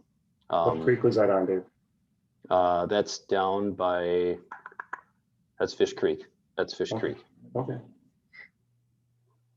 Center picture is just kind of a nice little picture of the creek that I saw. I'm not really sure what that one. And then the 2 on the right is the same scenario. The bottom one was taken in 2014, and the top was in 2018.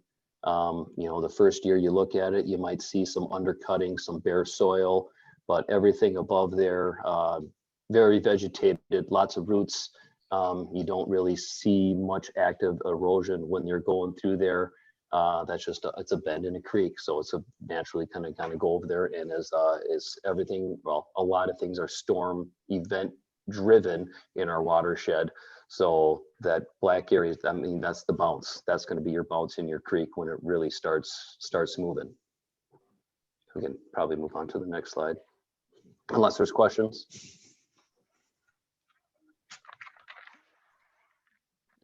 This one, you kind of get more into creek stuff. The upper left kind of shows, I believe it's called the creek bench, how it's supposed to go up. You see some almost slight erosion to the far left where the cursor is that goes down.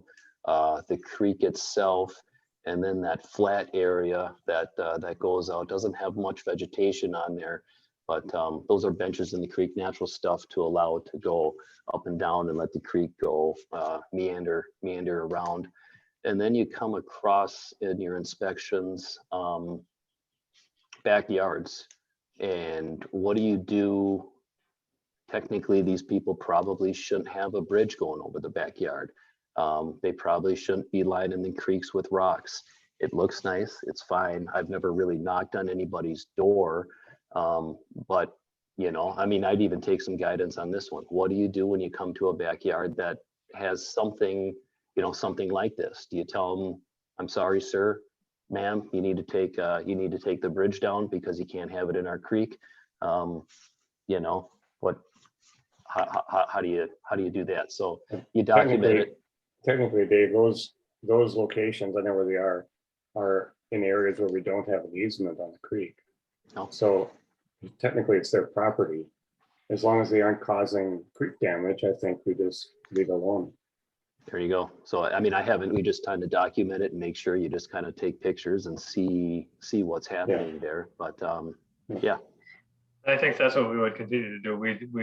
We document the areas, and if it did cause an obstruction, or if there was erosion that was causing, you know, something to grow beyond that, then we'd have to have a conversation with the property owner. But at this point, it looks pretty stable.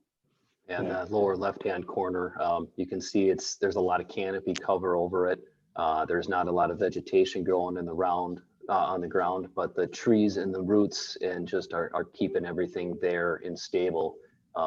So it's there again, you might cause more harm than anything else if you try to maybe fix it, but then you look at it, what's broke type of thing as well. So.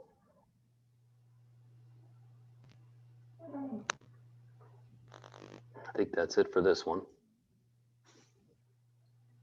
And then the last creek slide that'll come up is kind of when we're walking it, we try to do as much maintenance as we can. If a tree is the upper left-hand corner, a tree kind of fell down, but the tree itself isn't in the creek. So you can cut off some branches, you can pull off some debris on the bottom, and you don't need to bring a larger equipment or chainsaws and really get that out of there. The middle picture on the top, you'll get residents that'll may put a little bridge that causes backup in creeks. I can see why they want to do it. Sometimes you leave them, sometimes you need to rip them out, but they're notorious for builds up and getting in there and putting little blockages.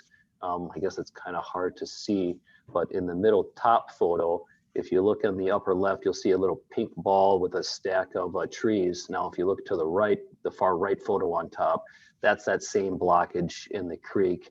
It's harder to see on the small one, but that would be something that we would hire a crew to get that blockage out of there. Spans the entire way of the creek, blocks flow on the bottom.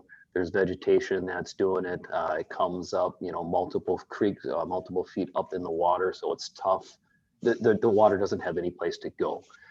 So we try to get a chain gain and we get that out of there. Bottom left-hand corner, as we're walking the creek and we're looking stuff, you just kind of find other random things, flared end pieces that fall off. And there you go. That would probably be probably more of a yellow dot versus a red dot on there. It doesn't, the urge and the super need of fixing something like that might not be super urgent. And for that matter, it's probably not our structure. It could very well be a city pipe or county pipe that goes into the creek. And the bottom right, just the riprap showing tunnels underneath roads that you got to inspect and make sure the tunnels and the inlets and no water's actually going in the pipe. It's not bypassing and going on either side and creating maybe sumps underneath the road that can wash out.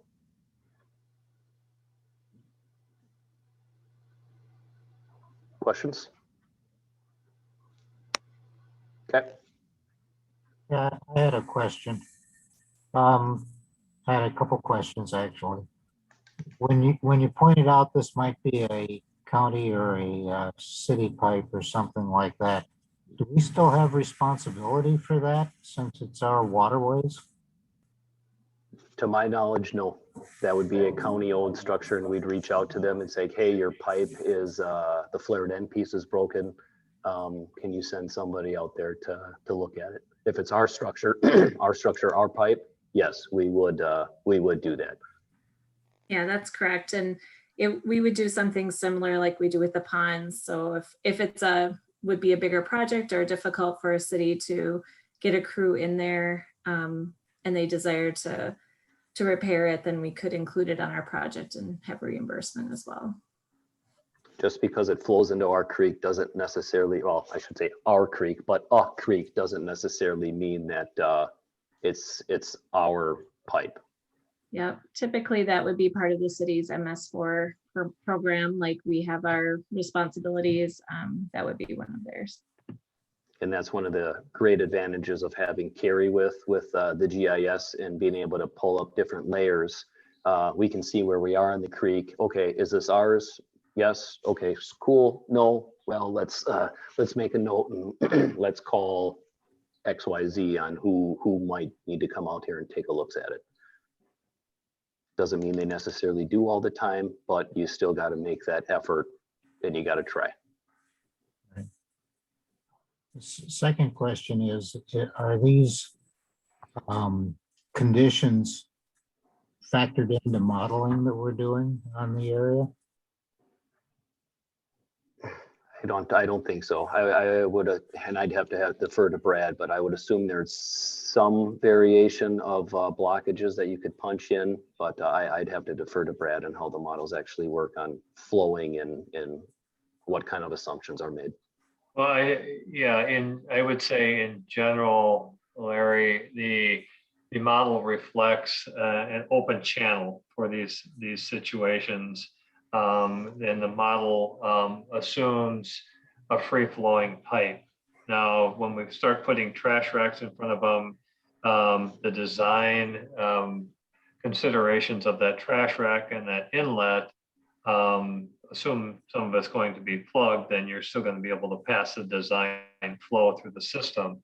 But that's from a channel standpoint. That's what we're looking for. We're using professional judgment as we look at these, and is this really holding back flow, or is it diverting flow into a bank that's causing erosion, or is it insignificant and really not something that would be detrimental to the system, either upstream or downstream? And I think a good example would be that upper left-hand photo that's on there. The tree's fallen over. There's a couple branches that are sticking on, but it's up a few feet from the actual flow, and there isn't really much danger versus the picture on the far right with the pink ball on the bottom. That's a complete blockage with a down tree and things that are building up behind that and adding to the blockage. So this is not, the upper center picture is not something that is considered by the model. Again, that's one of the reasons why we have such a full inspection and maintenance program. So if we do have issues like this, it needs to come out. Yeah, and that's just a kid playing in the back. That's somebody, a couple teenagers that, it's fun to play out there. So they just built a little hand-built bridge. And, if I remember correctly, there's a little circle where they like to hang out and a little bonfire, it's just a spot for teenagers to hang out. You destroy it one year, it comes back right next. I know where that spot is. And these inspections that we're looking at, these are the ones that are done biannually? Correct. Okay, is that often enough to identify these problems? To do full-blown inspections, I think so.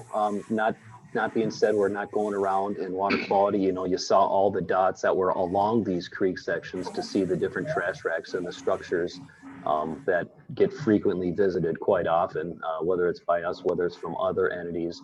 But I think a biannual inspection where you literally walk every foot of every creek is adequate.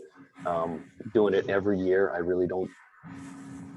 You wouldn't find as much, I don't think. Just time could be better spent doing other things. For the amount of time. The reality of some of these, though, even where Dave is cleaning, let's say in this upper center photo, the amount of capacity in that creek system is far greater, even at a plug condition, than what the next pipe downstream would allow to pass. So we also balance that out. And if there are some critical areas where it's very flat and it's not passing the flow, and it actually is the creek that's a restriction and not the pipe downstream, then it would be a more urgent issue. I think to Dave's point, some of these areas where it's known that kids or others will build these bridges, and you take them out, they're back right away. They might become key inspection points if it's going to come back right away if it's in a problem area. These are, again, I'm looking at the width of these and whether this is this Fish Creek here, Dave, or It's a mix of all over the place. I think that center one is actually Owasso, or the start of Jarvis Creek. The one on the left is going to be Fish Creek someplace. Yeah, they're just a mix. I didn't really. But regardless, depending on the particular area where it's at, we would say, yes, we got to get on that because that's going to cause problems upstream, or no, there's plenty of capacity. The pipe downstream is really what controls, not the shape of the channel. That make sense, Larry? Yep. Yeah. Well, plus, just to add to that, until the district had adequate staffing, which wasn't until maybe around 2000, the district had been maintaining these creeks since 1983, and we walked them, we did an inventory, but we rarely inspected unless there was a complaint or we notified of some issue, and the system functioned. Whether or not it functioned perfectly or not is a question, but we didn't inspect them for a decade probably, and things didn't fall apart. So inspecting every other year is fine. I started in 2006, and I don't think we really started walking the creeks until 2012 or 2014. Yeah, and that's walking. That's what, yeah. And that's when it started with the biannual, where we started the picture map and really started kind of documenting some of these areas. Does the predicted or expected or whatever it is increase in rainfall change that thinking at all? I mean, obviously flooding is a big topic these days, and I'm just sort of thinking ahead, is that if we do get another major rainfall or something, will that mean that we should be looking at these things more often than we are right now? I'd have to think through that. I'll just let that go at this point as a comment. Yeah, I'm just, it'd be great to have these systems, walked almost continuously. You get done with one and you keep going, but again, we have to rely on, I think, the judgment of the staff walking them in the particular situation, whether it needs more frequency, and it wouldn't. I don't imagine that it would mean we'd walk every creek more frequently. I think it would increase maybe the key points along those systems, and the problem areas. Maybe the frequency would increase in those areas, and not an overall increase to the whole inspection program. That's just my sense. And then I've noticed when we do reach these blockages or we find something in there, you look at the creek itself and there's no real sign of degradation or water really going around. I mean, there's certain areas where that looks a little bit worse than others, but I can't think of anything besides that early picture with that erosion up on that bank side that you see a blockage and you're like, oh man, how long has this been here and why didn't we do something last time? Usually I'm pretty good about pulling stuff out, or before, when we had access to some in-bait labor, we could really get these blockages out of there, because it was nice to have 8-12 cheap labor staff. They get in there by hand, which to get a piece of equipment or something along those lines to hire a contractor could be a significant effort, and you're going to be ripping it out versus the chain gang where you're just taking a saw and cutting it up and throwing it on the bank. Yeah, and like Brad said, it's important to just keep in mind what the capacity of that section of channel is and yeah, what the real need is at that time. Yeah. I'm also thinking ahead, the budget period is, we talked about this before. Do we need an extra person to do it? I don't know, but that was sort of the question. The other question I had, as long as we're talking about this, is that Dave, you made a comment that you get phone calls from people walking their dogs and seeing and things like that. Do we have a formalized process for wandering citizens to register with us when they see a problem like that? Like I know Ramsey County, because I've used it, has a part of their website where if you see a pothole, you go on and you document where it is and you put it in and they look at it and respond back to you as to what they're going to do about it. Would that be something that would make sense for us to be putting on our website so that there was a more organized way of getting information into us by the feet and eyes on the street of just regular people?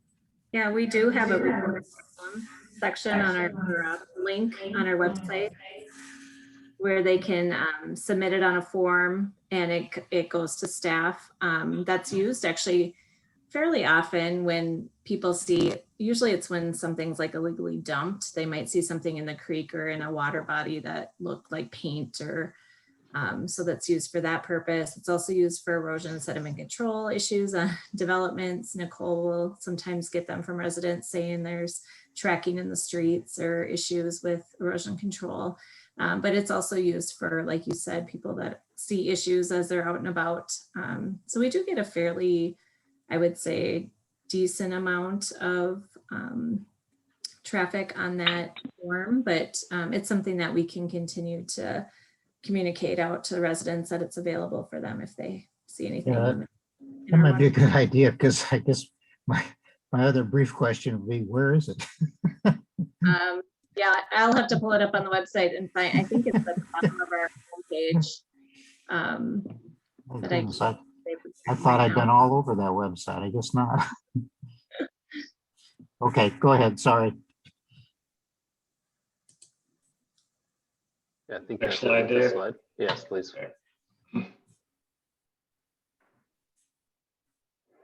We'll transition from creeks to more some cattail cleanouts, and I'm kind of looking maybe for some guidance on this one, but kind of the steps that we take and how we determine when cattails are a problem or not. And the main answer that I can give you is survey. It's very hard to visually see if the water levels from one lake to another or a stream. So survey gear and actually finding true elevations on things are really good drivers. The picture on the left, the one on top is of Oakdale Pond that we cleaned out that was causing some backups into business development parking lot that would go through there, not draining properly. So they actually tag team as part of our CIP project on that pond clean out program to clean out cattails on the left. And then the two pictures on the right are the where the truck is parked. That's going to be Rice Street. What we look at the 12C clean out, and we use survey. That's Gareth in the center there taking survey shots of the water upstream, downstream, and then you can really determine blockages and flow. Something kind of cool is it's actually kind of hard to see, but on the bottom right photo after the clean out, you can see once we got the plume on the very bottom of the photo, kind of that cloudy area underneath the water, with the water actually starting to shoot out of the pipe now that we got that area cleaned. And this one was a very tricky spot due to shallow ice, so we used unconventional to us, instead of the excavator type and dump trucks, there was a cattail harvester. That's that blue machine, and then that would take it back and forth, and then another little boat there to the right to actually harvest the cattails and pull them out. So for cattails and that kind of removal, we like to use a lot of survey work and let the survey work actually dictate the blockages and where where the problem areas are, minus just visuals, because that's can be super deceiving sometimes just to look at something, but tough to dispute true data marks. Dave, can I ask a quick question here? Yeah. It seems what would lead, based off your judgment and others who do the survey, what would lead to the lead to implement a more constant water flow monitor based off of your results? Can you kind of cut out a little bit? Can you say that again, but maybe differently? Yeah, sorry. Yeah, what would trigger the need for like an automated mechanism to measure flow based off of your inspections?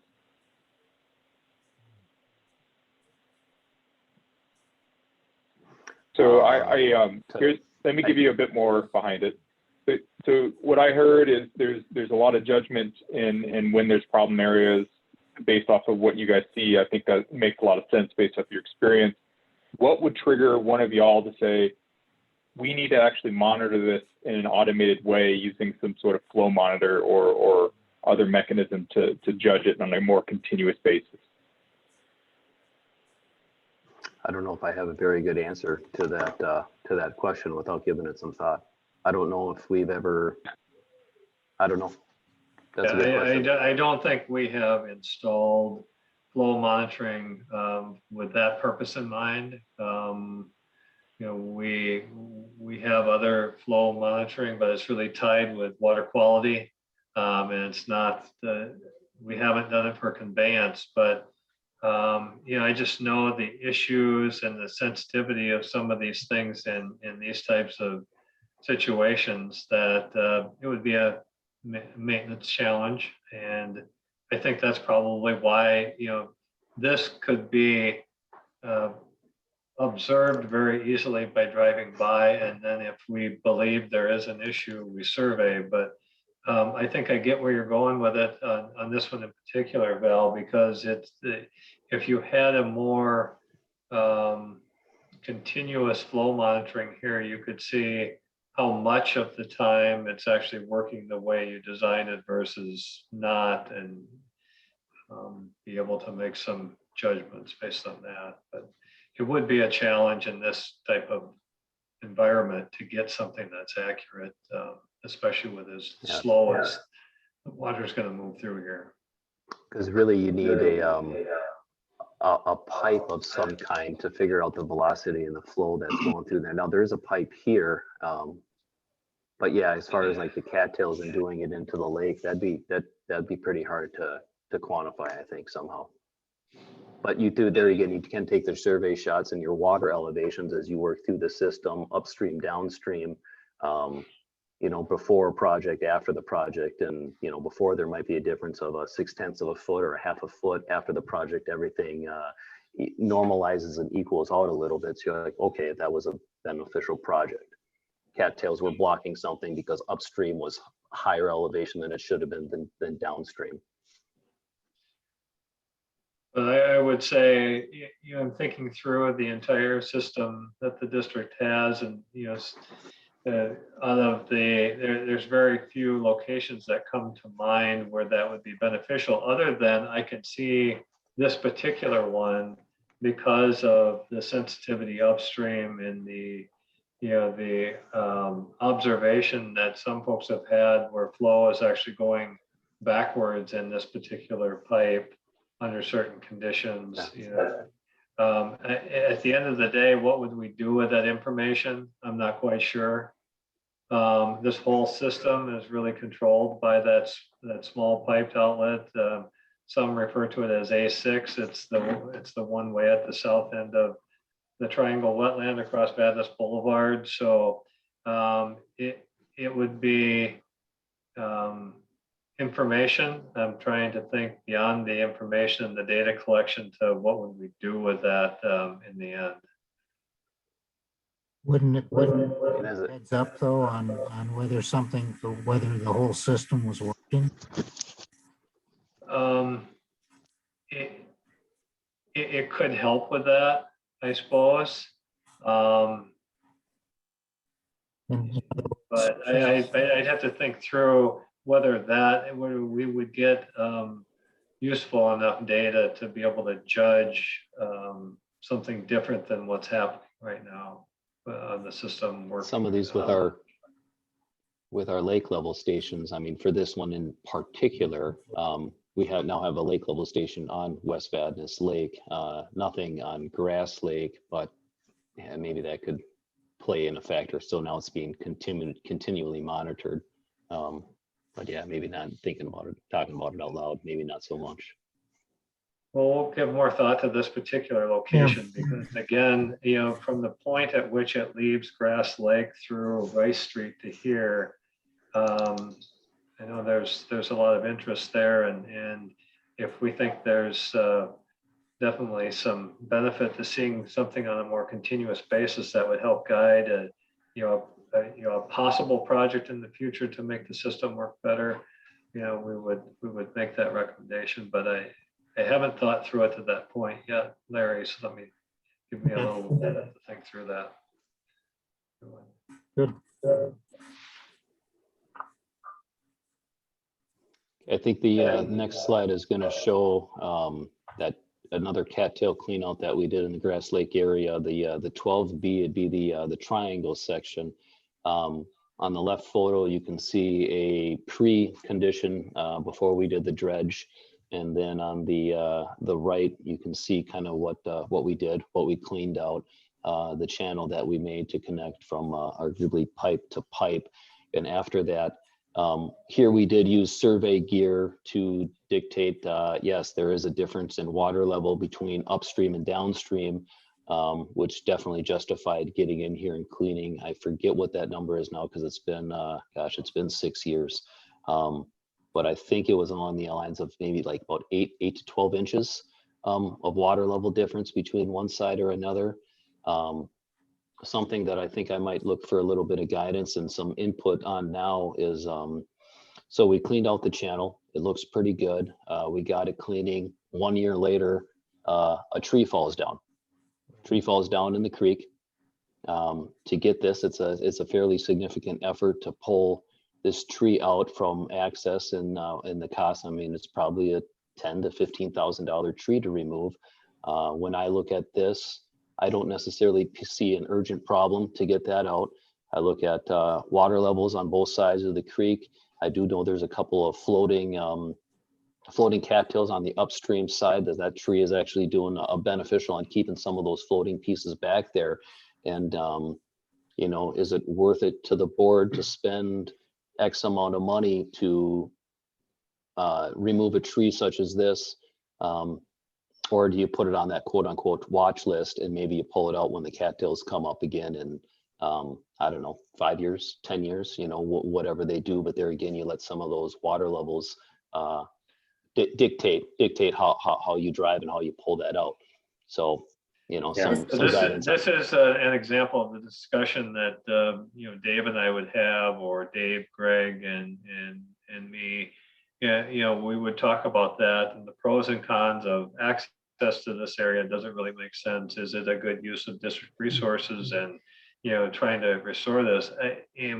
My reaction when I see this is something similar to what Dave said. Is it almost seems beneficial, like it would keep debris away from the pipe, which is down in this area, and because that's where in my view, most of your problems are going to occur. So it's almost like a skimmer or filter of sorts to keep even some of the cattail mats. Water can flow under the cattail mat, around it. There's a lot of area here compared to the relatively small diameter of that pipe and the capacity that pipe can handle. So, and there's not a lot of flow. It's not a lot of flow in that channel, so it really isn't causing a problem. Yeah, this is also an example where we would talk with Ramsey County Parks about it. It's on their parkland. It's if there were impacts, like Cliff said and Brad was saying, that still the flow can still get through and around. But we would work with Ramsey County Parks on getting their insight as well into what they want to do on their property. This one, it technically isn't, the district assisted in this whole system by doing some clean out, but we would want the county to take ownership of this as their property. Do we examine the flow in this particular case? When the cattails come and they hit the branch and basically affect the flow coming out of there, do we look at that as to whether that can function the way it's supposed to, say in a major rain event? Yep. So I usually get out there, not quite as frequently as I did in past years because the water level is quite down compared to what it was. But if something were to block up, usually not, it would move the next day if it was, say, float up against this tree. But for example, where we stick those dual pipes underneath the park path that's upstream between 12A and 12B clean out in between them, there has been a couple floating cattail mats that rested, that got to that pipe inlet, or I guess technically the outlet.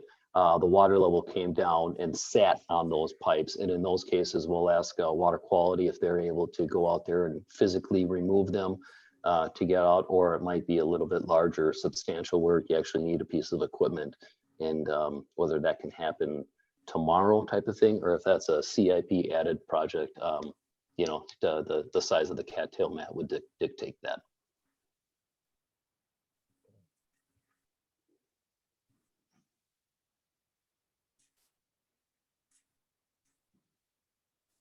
Okay. Next slide. The next one should probably go a little bit quicker. General trash rack cleaning. You can see kind of on the left some of those flows that can be picked up on the upper left. The upper middle picture is that picture of that structure that Brad was talking about earlier when we were looking at creeks with the McKnight outlet structure and the overflow. The concrete pad where the cursor is on right now, that's the overflow section.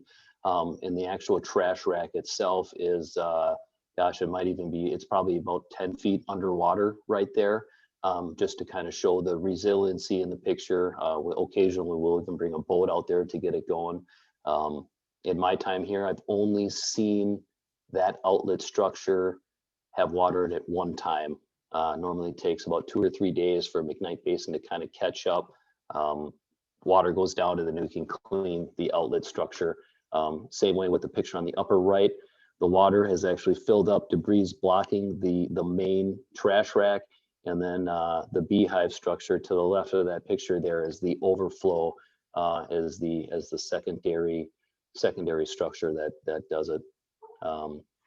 Bottom two are just kind of just general trash racks, kind of showing the same thing of how creeks can get up, and then just a little rake to clean the structure. And there again, you know, there's 20, 30 structures that gets checked almost after every rain event. And then all roughly 150 at least get checked once to twice a year.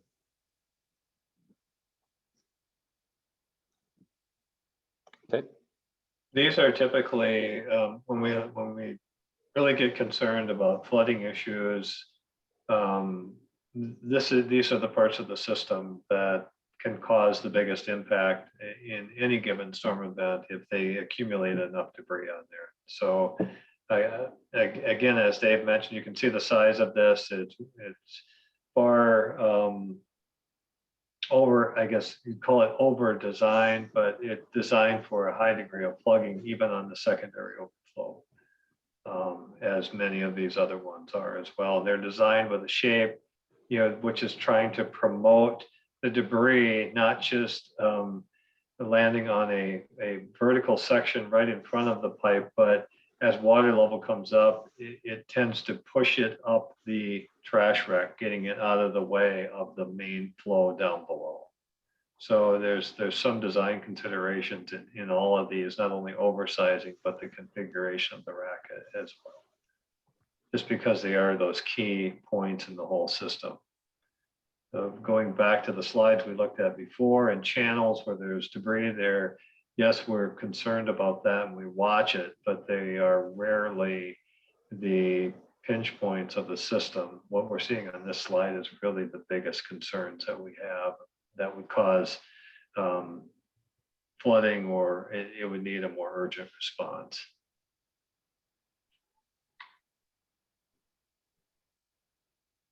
Any other questions on these or comments?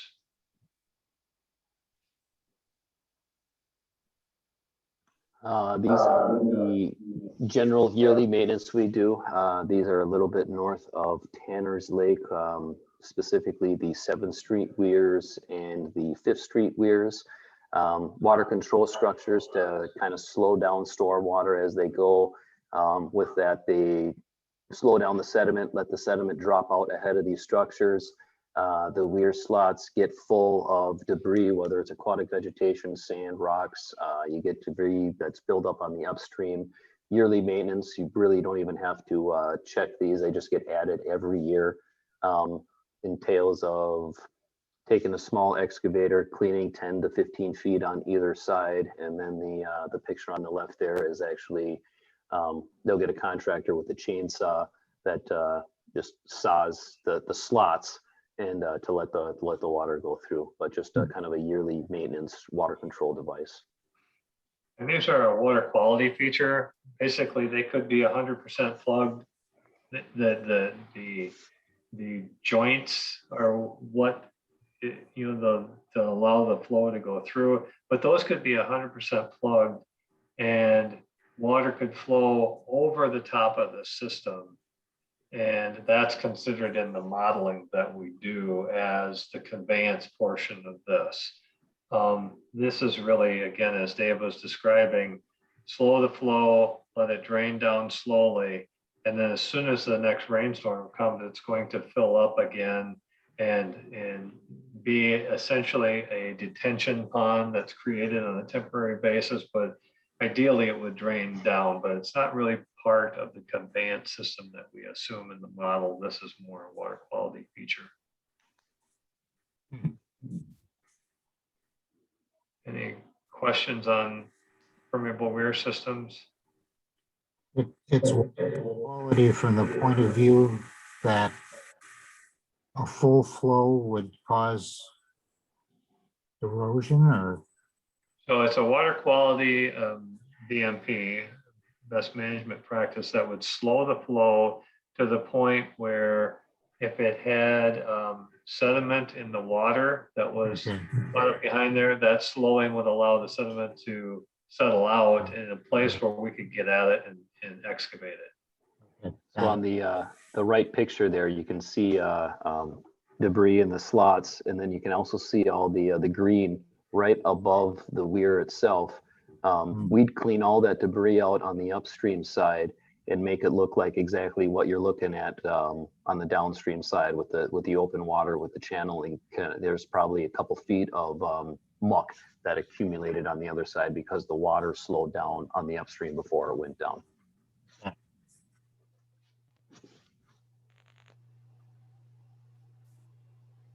Next slide. We only got a couple left, I promise. Here's one that kind of came in. This is the Coleman Weir that we have just south of Beam Avenue and Highway 61, kind of by that Maplewood Toyota dealership. Big, large rain event comes when we're trying to kind of keep carp where they're at. That throws a wrench and gets the carp barrier blocked with, well, grasses for that matter. So we got to get in there and clean it. If it does get blocked, the water can overflow over the weirs, and then we can also lift it up, as you can see in the picture on the right, with a couple cranes if you kind of get in that oh crap scenario like the picture on the left, so we can let more water down and not really worry about the carp as much. Just kind of a redundancy and a resiliency in the system to let it work a little bit better. I'll chime in here, Dave. This has been an extremely effective carp barrier, preventing carp from moving from Coleman Lake into key spawning grounds to the north and the east. And we've been able to trap several hundred big adult carp at this barrier over the last few years. So it's worked out quite well. This was a pretty extreme event that we were going out, and that prompted this, the water to go over the weir, but extreme events happen. Okay.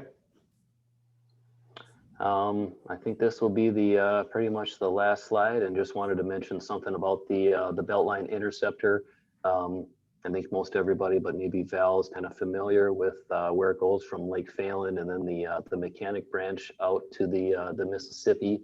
But part of the 5-year maintenance program or inspection program, and just needed to make sure we mentioned that we take a look at this, but not as quite as frequently as the rest, just due to the nature of underground inspections and pipe work.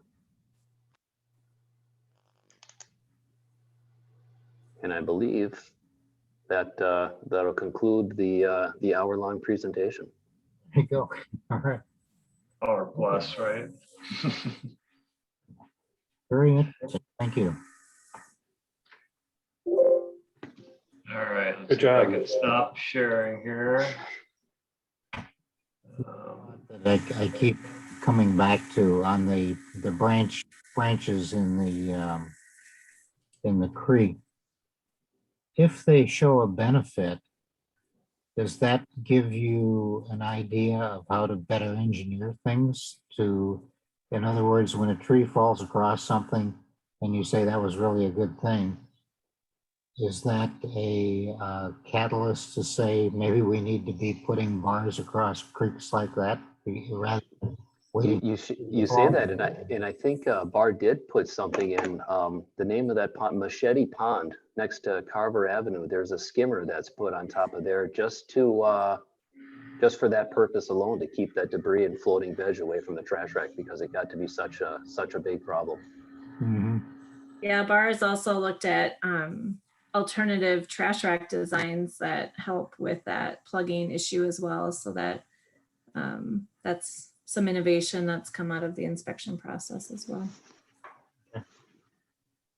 Can I make a general comment? And I just think it's amazing the type of manual and how impressive it is how manually you guys have done the inspection. I think what surprises me is the amount of subjective judgment that goes into figuring out if there's a problem spot or if there is the problem spot. And I think there's always going to be that. And I was kind of curious, are there any written guidelines that you guys have been developing since starting the inspection process to help explain, yes, that's a problem, no, that's a problem? Because I can see, questions from, people or residents saying, oh, I don't understand why you didn't fix that. Well, actually, it's because of these types of criteria that led me to choose not to fix that. So it's okay. We're monitoring for 5 years, I'm just curious if you guys have considered it, given your lengthy experience with the inspections.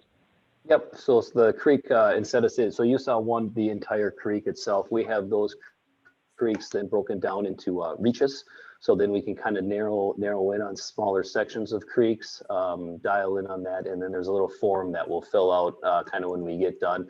It's nothing too extravagant, it's a front and back page on kind of general notes, what you see, what you don't see, what you like to see. And then you just fill that after you get done with each reach of the creek. And then that kind of plays in a factor in some of those behind the scene notes on each of those different dots that Brad was mentioning, that's carried. So those will be carried over from inspection to inspection, especially now that we have them all on, we just carry the iPad with us to go, so we can okay, what was the picture last time? You look at it, see what it looked like compared to what it looks like this year. That kind of lists the criteria, but I understand where you're going, Val. It's, kind of the decision making that's basically the foundation of how that criteria got on that spreadsheet is what you're saying is, okay, you get to this situation, what are the things that you look at to make that decision? Yeah. One other question. One other question was, what about silt in culverts and things like this? Do you have an inspection process to look for that? Because I remember in one meeting we were in, a lot of the watershed managers were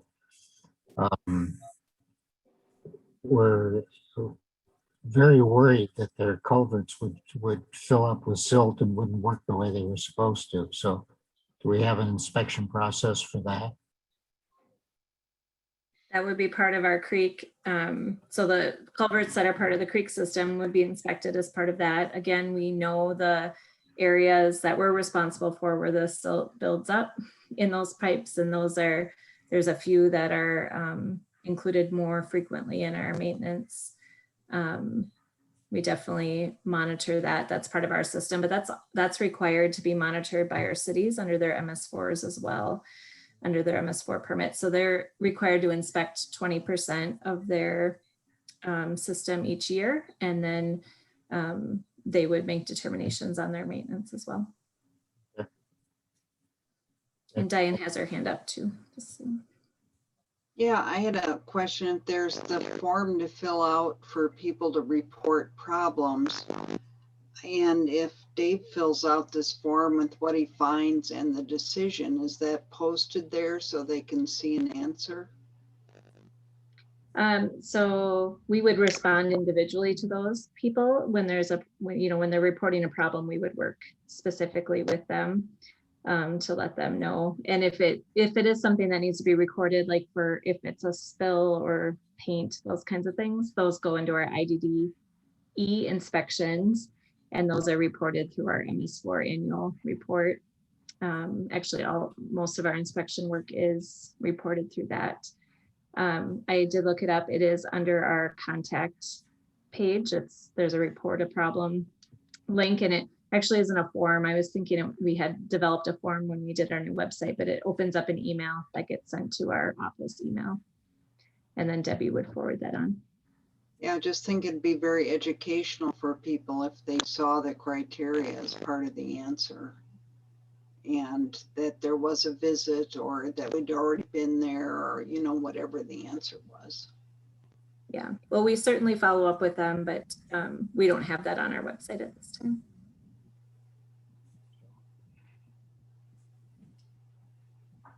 Okay, anybody else have any comments on that? There's an excellent presentation. Thank you, guys. Thank you. We've got a few things to think about, but certainly, I think working with Carrie has certainly helped with documenting some of these things and utilizing them. That's great. It's really nice to have her out in the field, because she knows what she wants on her maps and how the pictures turn out and how things look. She does a good job. Right. Yeah, and how we can use that information in the future. She's really good at that, visualizing that. Right. Right. And if we all have waiters, we can go out and do this as one of our board outings. Yeah, we'll definitely be. I have waiters.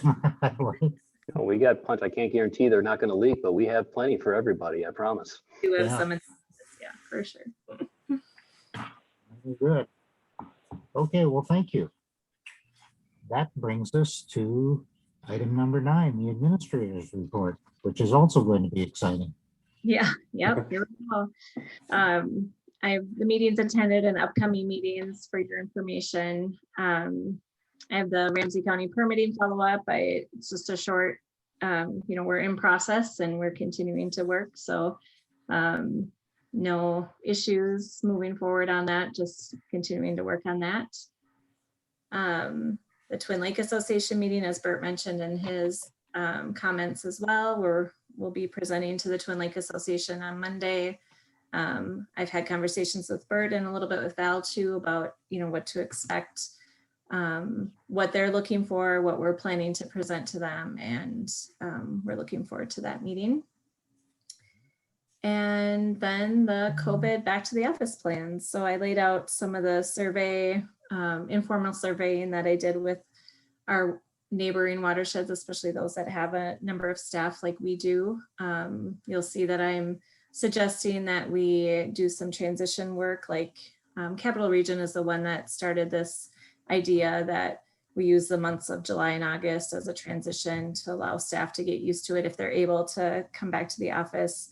Some of our staff have kids and responsibilities through the summer that might look a little different than when they go back to school in the fall.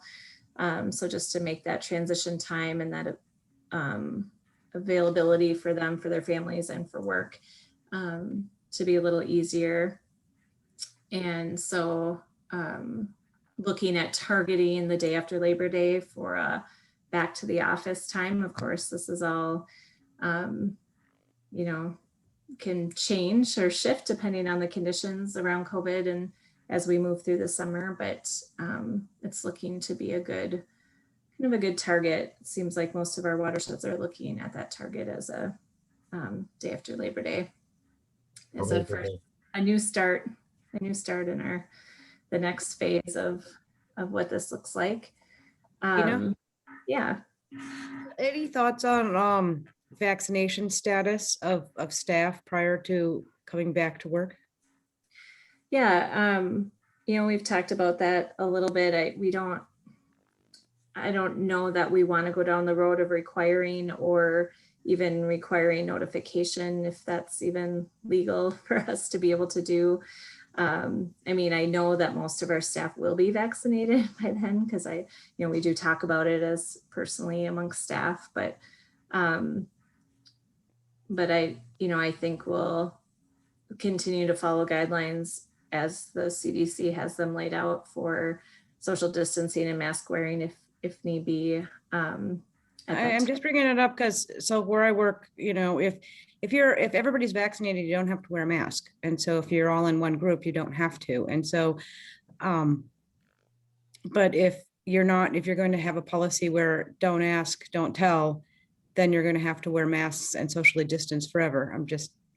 There might be something to be said for knowing who wants to get vaccinated. And if everybody's vaccinated, then you don't have to wear masks when you're together in the building. Yeah, I know this question's come up too about being in vehicles together, because right now our policy is that only one person per vehicle. And some staff have asked if both people are vaccinated, can they be in the vehicle together? And, I think my short answer is yes. If the CDC regulations are yes. Yes, you can. Yeah. If you're vaccinated, you can be together. As long as everybody's vaccinated, you don't have to wear masks. Yeah, But exactly. Can we trust everybody to be honest about being vaccinated, or do they have to show Tina their vaccination card? That's where you get into the trickiness around what we can ask of our employees and what we can't. And if, like Cliff said, if we take word for it, or if we would. I think I've heard some employers say that they can legally require vaccination before coming back to work. And I don't see why we can't. I would think that if people want to ride together in vehicles, for example, I think we have to make sure that they are vaccinated. And I think from an operation standpoint, I think as an employer and as an administrator, you'd want to know that these people actually are vaccinated so we can operate freely within the office. My opinion. I get that, but there might be some HIPAA laws that we have to just look at, and perhaps they sign a waiver that if they are, but if people voluntarily share their information about that, then I think they're fine. Pam, your office didn't run into any HIPAA concerns. I would expect you're at the U, right? Well, right now at the U, we're still on, you have to, we are still on, you have to wear masks and we're socially distancing, and that's where we are in our plan. But the CDC is if you're all vaccinated, you can take off your masks when you're together in a room. And I think sharing that vaccination probably has to be voluntarily. I don't know, as an employer, there could be some HIPAA issues. I know. I found in my lab, I have a lab, there's like 11 of us, and we all share, and we all know exactly when everybody's vaccinated, and the oldest one is the last one to be fully, whatever, that's how it happened. But that's how we handled it internally with my little small group. Yeah. And I liked whatever somebody said, maybe Cliff just now, somebody just said the idea of maybe it's if you're choosing not to be vaccinated, you sign some, you just let people know, so that if you're going to be in a car with somebody, they know you're not vaccinated, and you all can wear masks. Maybe there's some way you could simply do it that way, that if everybody agrees within your staff. Would that be all right, Tracy, if everybody just agrees? I think so. I mean, you still might have some violation, right? Because if they're signing a waiver, that means they didn't get vaccinated. I don't really know how they're going to come down on that issue. I think that's why there's this big discussion about these vaccination passports, right? I know in our office, everyone's voluntarily telling us what's happening, but I have walked the line too of not asking somebody on a professional level because I think there could be some objections raised if I did that. Yeah, and I have some HR legal services that are available to us through our insurance too, that I can,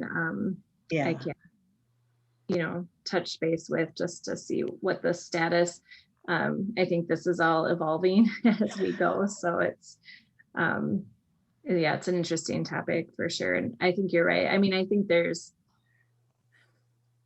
certain things that we can take. So I think we can still be all back in the office, whether or not we know people are vaccinated or not, if we're social distancing and mask wearing at this point, at least. I totally agree. You just have to, you're stuck with social distancing and mask wearing unless you choose to do something else.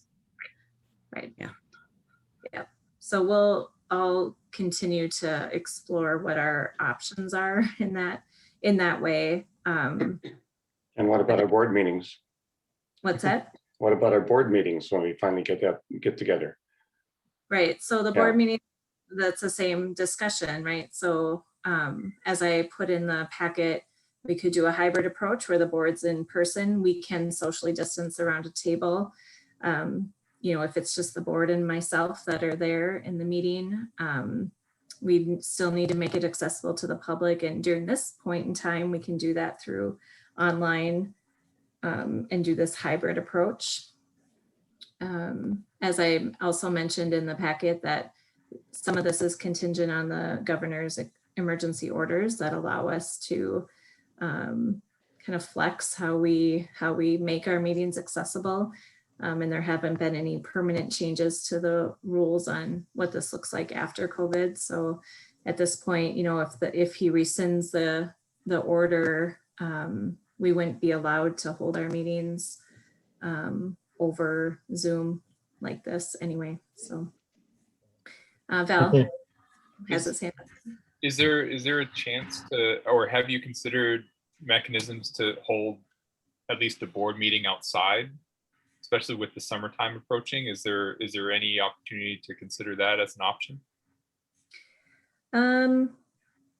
I think there's some logistical things I'd have to figure out on that, especially, recording our meetings, making sure that they're, I suppose if we're outside, it would still be accessible to the public to attend. We would still probably not want to congregate residents in a location, even if it was outside. I don't know how to best do that. And then if there's inclement weather, and then how do we, pivot that? But I think that would be, holding them outside would be a very difficult thing to do, given, if you just think through the meeting tonight, and you can imagine sitting outside with the cars going by. It's an idea, but I think it's appropriate. You've recommended looking at July. I would, by our next meeting in June, we're going to know a lot more about what we can and can't do. And that would be a good time to readdress this. And I know you'll have a lot more information too. And see if July makes sense. If it doesn't make sense, we always have August. And after August comes September. Yeah. There's lots of opportunities here. And I know that we want to be, having the board wants to be back together again, but I think we've managed some really good meetings this way. So, if we needed to continue, like you said, for a few more months as conditions change or recommendations change, we've got our system down, but I'll definitely bring more information next month and we can continue the discussion. That's good. And it was a very good write-up too. Thank you. Yeah, you're welcome. One question, just to back up a half a second. you had a meeting with the Victoria Shores people or the people concerned with Victoria Shores? Yep. How Yep. did that go? Yeah, it was a really good meeting. There was 5 residents there. This is the development that's you've all received a number of emails on in Roseville on Lake Owasso. Yeah, there was Nicole and I and Brandon Barnes from BAR met with about 5 residents. It was a really good meeting, and I think they have a good understanding, at least, of what our rules are versus the city versus the DNR. We talked about some of the information that we're looking for in our permit program.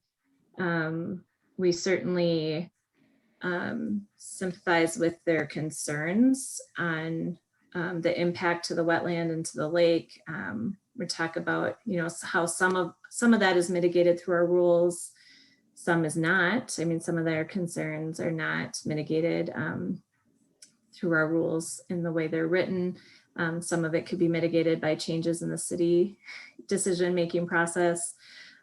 So there's a number of avenues that they're looking at. But I think they were satisfied with the response, or at least having that meeting with us. We had some follow-up around what the developer is proposing for buffers and for stormwater treatment, and some of our concerns still about the way the permit has been submitted at this point. I know we've had a few emails come back, just asking further questions that we've responded to.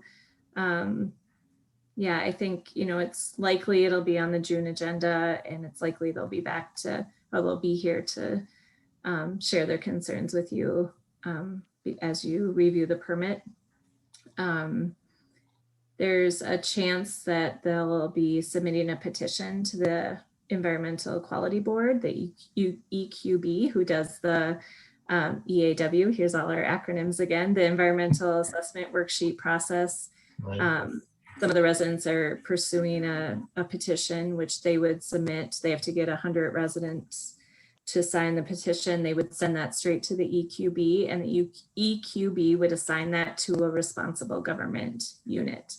Likely in this case, that would go to the city of Roseville, because the city of Roseville has a higher level of control on this project. So then the city of Roseville would go through the environmental assessment worksheet process and make a determination if an EAW is needed. And then they would ask the developer to process or to supply the information needed for the EAW. And so what an EAW does is lays out potential environmental impacts due to the project. And this project, because of its size, doesn't automatically trigger an EAW, but it can be petitioned by the residents. So that's just a heads up. I don't know if that will happen, but that's a possibility. Cliff? Yeah. Given that might happen, that extends the timeline out considerably. Yeah. Is it really urgent that we even look at it in June? We wouldn't be able to. So if an EAW petition is given to the EQB before our June meeting, we cannot act on no permit decisions can be made. So it would not be on our June agenda. I'm just wondering, even if it hasn't been filed before our board meeting, there's going to be enough issues that it's going to be a considerable debate, and we're going to have a lot of people speaking to us about it. Is it something that we might, if there are continuing issues, delay it till October, or don't you think that's necessary? To October? Yeah, I mean to July, I'm sorry. I was gonna say, whoa. I'm way ahead. We'll certainly run up against our 60-day requirement for action on a permit. We can ask for an extension, or we can request an extension on that. I think we'll want to see what their responses to our comments. If they're meeting all of our rule requirements, I think it's fair to bring it to the board for discussion and decision without that delay. But yeah, fair enough.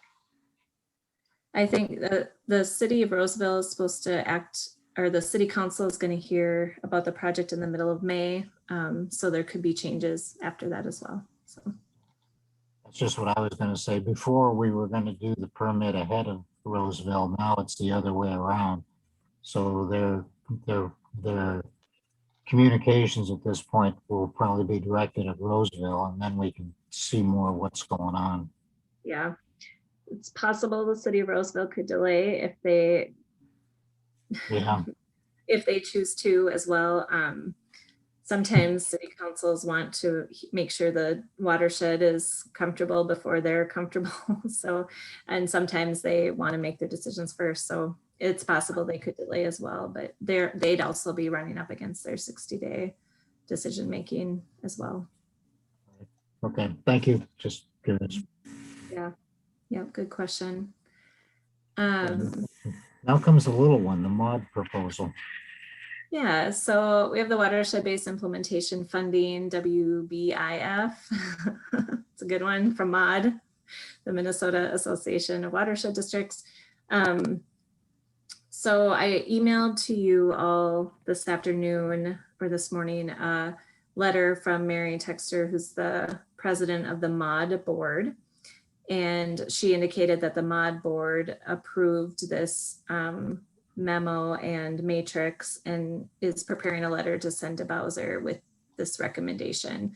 That information was prepared by a number of watershed administrators in the MAWA, the Metro MAWA group that worked with Emily Javens from MOD to put that together. And we all met on it about a week ago to discuss and make a recommendation actually to the MOD board. And so it's definitely been vetted by watershed administrators, and the MOD board is asking to send it on. There's a lot of history here, I think, that between Emily's presentation and even the memo or the document that was provided by MOD was a good background information and some of the concerns. I guess what MOD is asking is each Metro board to discuss if they also feel like this is an issue that they want to raise to Bowser, that we could prepare our own communications to Bowser and include that information as well.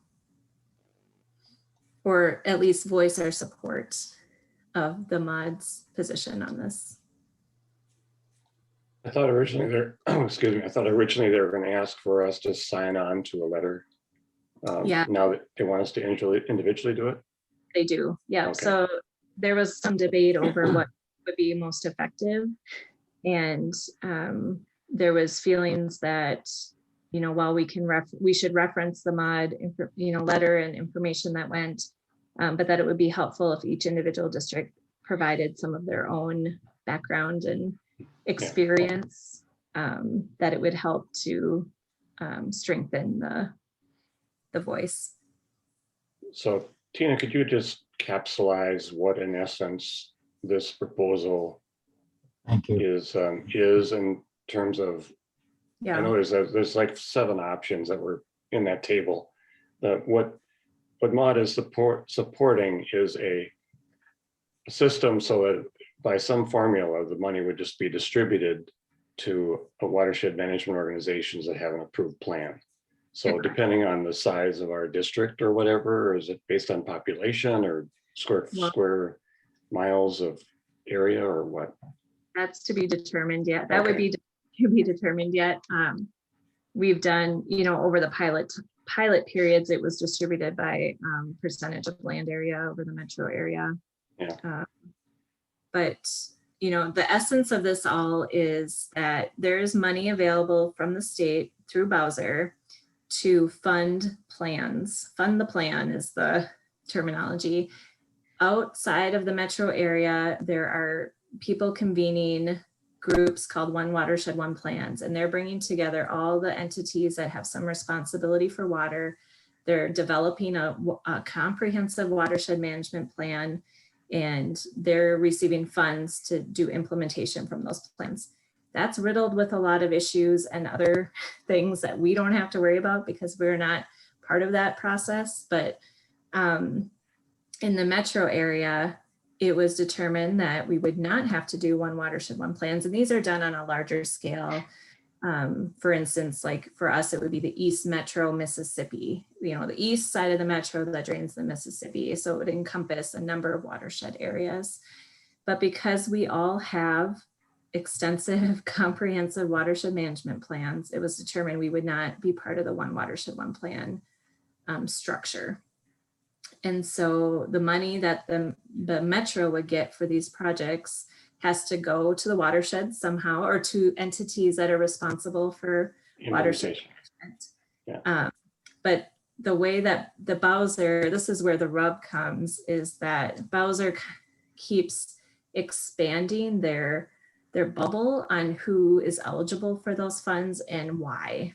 And so, you know, cities have some responsibilities, counties, groundwater plans, and then they started throwing in soil and water conservation districts, but they don't have comprehensive watershed management plans. They have their own planning process, but it's not the same criteria that they're asking everybody else to comply with. So MOD's position is we need to simplify the process, give the money to the organizations that already do comprehensive planning and implementation. And those entities, one of the key points that we're trying to make in this document as well is those entities are already working with their cities and counties. And when we do our watershed management plan, all those people are around the table and we're talking about projects, and we're cooperating with our cities and cleaning out ponds and doing projects to meet TMDL work. So that's the key point that we're trying to make. And so you'll see some kind of issues in there about the process that Bowser goes through to implement new policies and how there's no vetting of that by the, you know, users of those policies.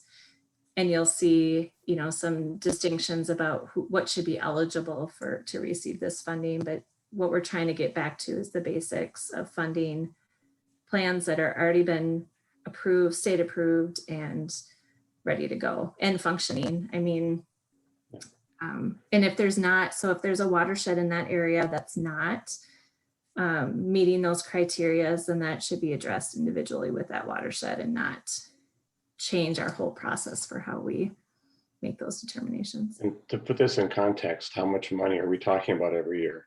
So Not that's much. the other thing. I mean, it's really not, it could grow over time. I mean, so that it's possible that they could move some of the project funds, the competitive project funds into this model. That's something that's been looked at for the future, that they would take away from the competitive process and put it through these funding the plans. So it could grow, but like we received about $90,000 one year and about 80 or 100,000, so between 90 and 100,000 in a biennium. So over a 2-year period. 2 years, yeah. So just so I'm having a little hard time understanding one thing. Does this mean that Bowser just gives us money because we're here and we have a decent plan, and then we figure out how we're going to use that money? It just helps our budget. Is that the idea? Yeah, so we would use it towards our higher priority water quality, it's all water quality based projects. So for instance, I mean, the first time what we would do is we would prioritize that money to be used in places that we could, well, they want them to be targeted and measurable benefits, right? So which what all of our projects are anyway. So yeah, we just identified whatever project was coming up that year that was our highest water quality priority. For instance, we used the first funds for Wakefield Park project and the second biennium funds for Target in St. Paul. So those were our water quality projects that we targeted those funds to. So that would be, it's funding projects that are in our plan that we would implement for water quality purposes. But they make the point that this is supposed to be non-competitive. But we just get the money because we're here. Right. And we apply it to a project and tell Bowser what we've done and what the effect is. And they say, thank you, here's more money.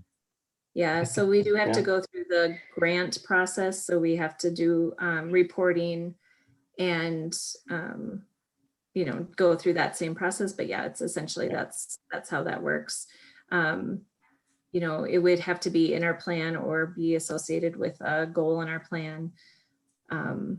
and if it wasn't, we would do a plan amendment, just like we would for any project that we couldn't tie to a goal in our plan. So. Well, I would move that we support the mod approach and send correspondence to Bowser to that effect. Yeah, if you're okay with it, I can type up a memo and run it by Larry for signature if you're comfortable, if the board's comfortable with that. Be fine with me. I agree. Well, I know I'm okay with doing that part of it. Well, let's see what the memo says. Yeah. That may clarify some things. Is it appropriate to share it with the board before it goes out, or are we just gonna trust you and I to send it out? Yeah, I certainly can share it out to the whole board. And if you have comments, just send them back to me, but I'll probably have a pretty short window for Yeah, comments. That's Yeah. fine. That's fine. Okay, I'll second the motion. Any further discussion on it? All right, then I'll do a roll call. Cliff? Roll call, yep. Aye. Pam? Aye. Diane? Aye. Val? Aye. Larry? Aye. Thanks. Okay. Larry, I propose that we kind of find a process to move through the rest of the agenda very quickly because it's getting late already. Yep, I agree. We've only got, well, do you have anything else, Tina? Let me ask that question. Oh, Nope, I'm good. Tracy? I can pass on my report this month. Okay, all right. The only other thing is project and program status update. And there was a response to the questions on the XPSWMM model update. I don't think that hit exactly what Bruce was asking for. So rather than continue the meeting at this point, since Bruce isn't online, we'll get some more feedback on that and take a look at that at the next meeting. Does that sound fair? Yeah. Do you feel that Bruce needs the information for a particular, is it an interest of his, or is he concerned?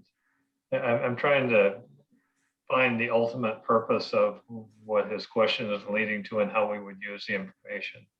I think the ultimate purpose, and I'm reading or looking at the presentation like the rest of you are, I think what he was specifically asking is, why is this area behaving so much differently than it did before? Do we have in our modeling information that would lead us to that conclusion? So it's more specific information on the area where he lives, and he's been the spokesperson for, rather than general information as to how we updated the models. So I and I'm just looking at his memo and saying I'm not so sure that the answer hit the mark that he was looking at, but I don't know. I'll have. What's the most appropriate thing from your point of view, Brad, to have him get a hold of you directly, which I know we. I guess working through Tina has been Okay, the way in the past, and so fair. at least Tina is a part of that, because Sure. it's been a bit of a slippery slope before requests and more requests, and I feel like we're giving all the information and he's not getting the answer he wants, so he's continuing to ask. But I'm willing to go as far as the board would like us to, and how Tina can interpret what he's looking for. But I personally think what's in the board report is accurate, and it's appropriate to give him. He may not understand how it applies to what he's thinking in his head. It's a complex process, but I think he I think he thinks that there's more involved with changes, recent changes in land use. He thinks that's resulting in significantly different runoff effects, but it doesn't. So however we convey that, I'm not sure. Compared to our model, right? And that may be, Yeah, I think if Bruce wants to read through that and provide some questions or comments to me, I can discern, you know, what can or can't be answered in short formats. And I can always bring that back to the board too for your, I mean, this was really, the write-up was in response to the board's continued questions, you know, based on what Bruce's comments were. So I want to make sure that you're comfortable, like Cliff and Brad were saying, with how much work we're putting into answering his questions too. May I propose, Tina, that, you know, if the board does pick up a workshop on modeling its impact and maybe its purpose and judgment here, it might just be better to say, hey, Bruce, come to the workshop, as opposed to continue correspondence back and forth as a suggestion. Yeah. Yeah. that's a great suggestion. I agree with that. Okay. Sure. Well, we'll turn it over to you, Tina, at this point. Okay, that sounds good. Like we do with everything, we send it to Tina. Sure, it's my job. Can't understand why you're busy. Okay. Anybody else? Larry? Yep. I move we adjourn. Okay. Yeah, I have no further comments. I'll second the motion. Before we adjourn, we'll have a discussion after that. Just on the next meeting, we have the public art policy and budget categories that we're going to be covering. And the workshop, I was going to come back with a memo on workshops. And the workshops, yep, exactly. Okay, that's what I have to. Okay. There was an ask to the board members. Tina, is it possible just to get an email out to here's the things that you want the board members to give you so you can have a leg up on your job? In reference to the workshops, or? Yeah, I mean, there was the workshops. Larry asked for us to review the budget categories. And then there was a couple other comments that I've written down. Sure. So you want me to send an email out as a prompt for those items? I would just suggest that there was a way to summarize actions for the board to give you feedback in a timely manner, so you don't have to like rush and do it right before the packet goes out. Yep, that sounds good. Yeah. All right. Fair enough. Want to do a roll call, or we can just say that's the end of it? We can just end. That's the end. Okay. Thanks, everybody. Good night. Bye. Okay.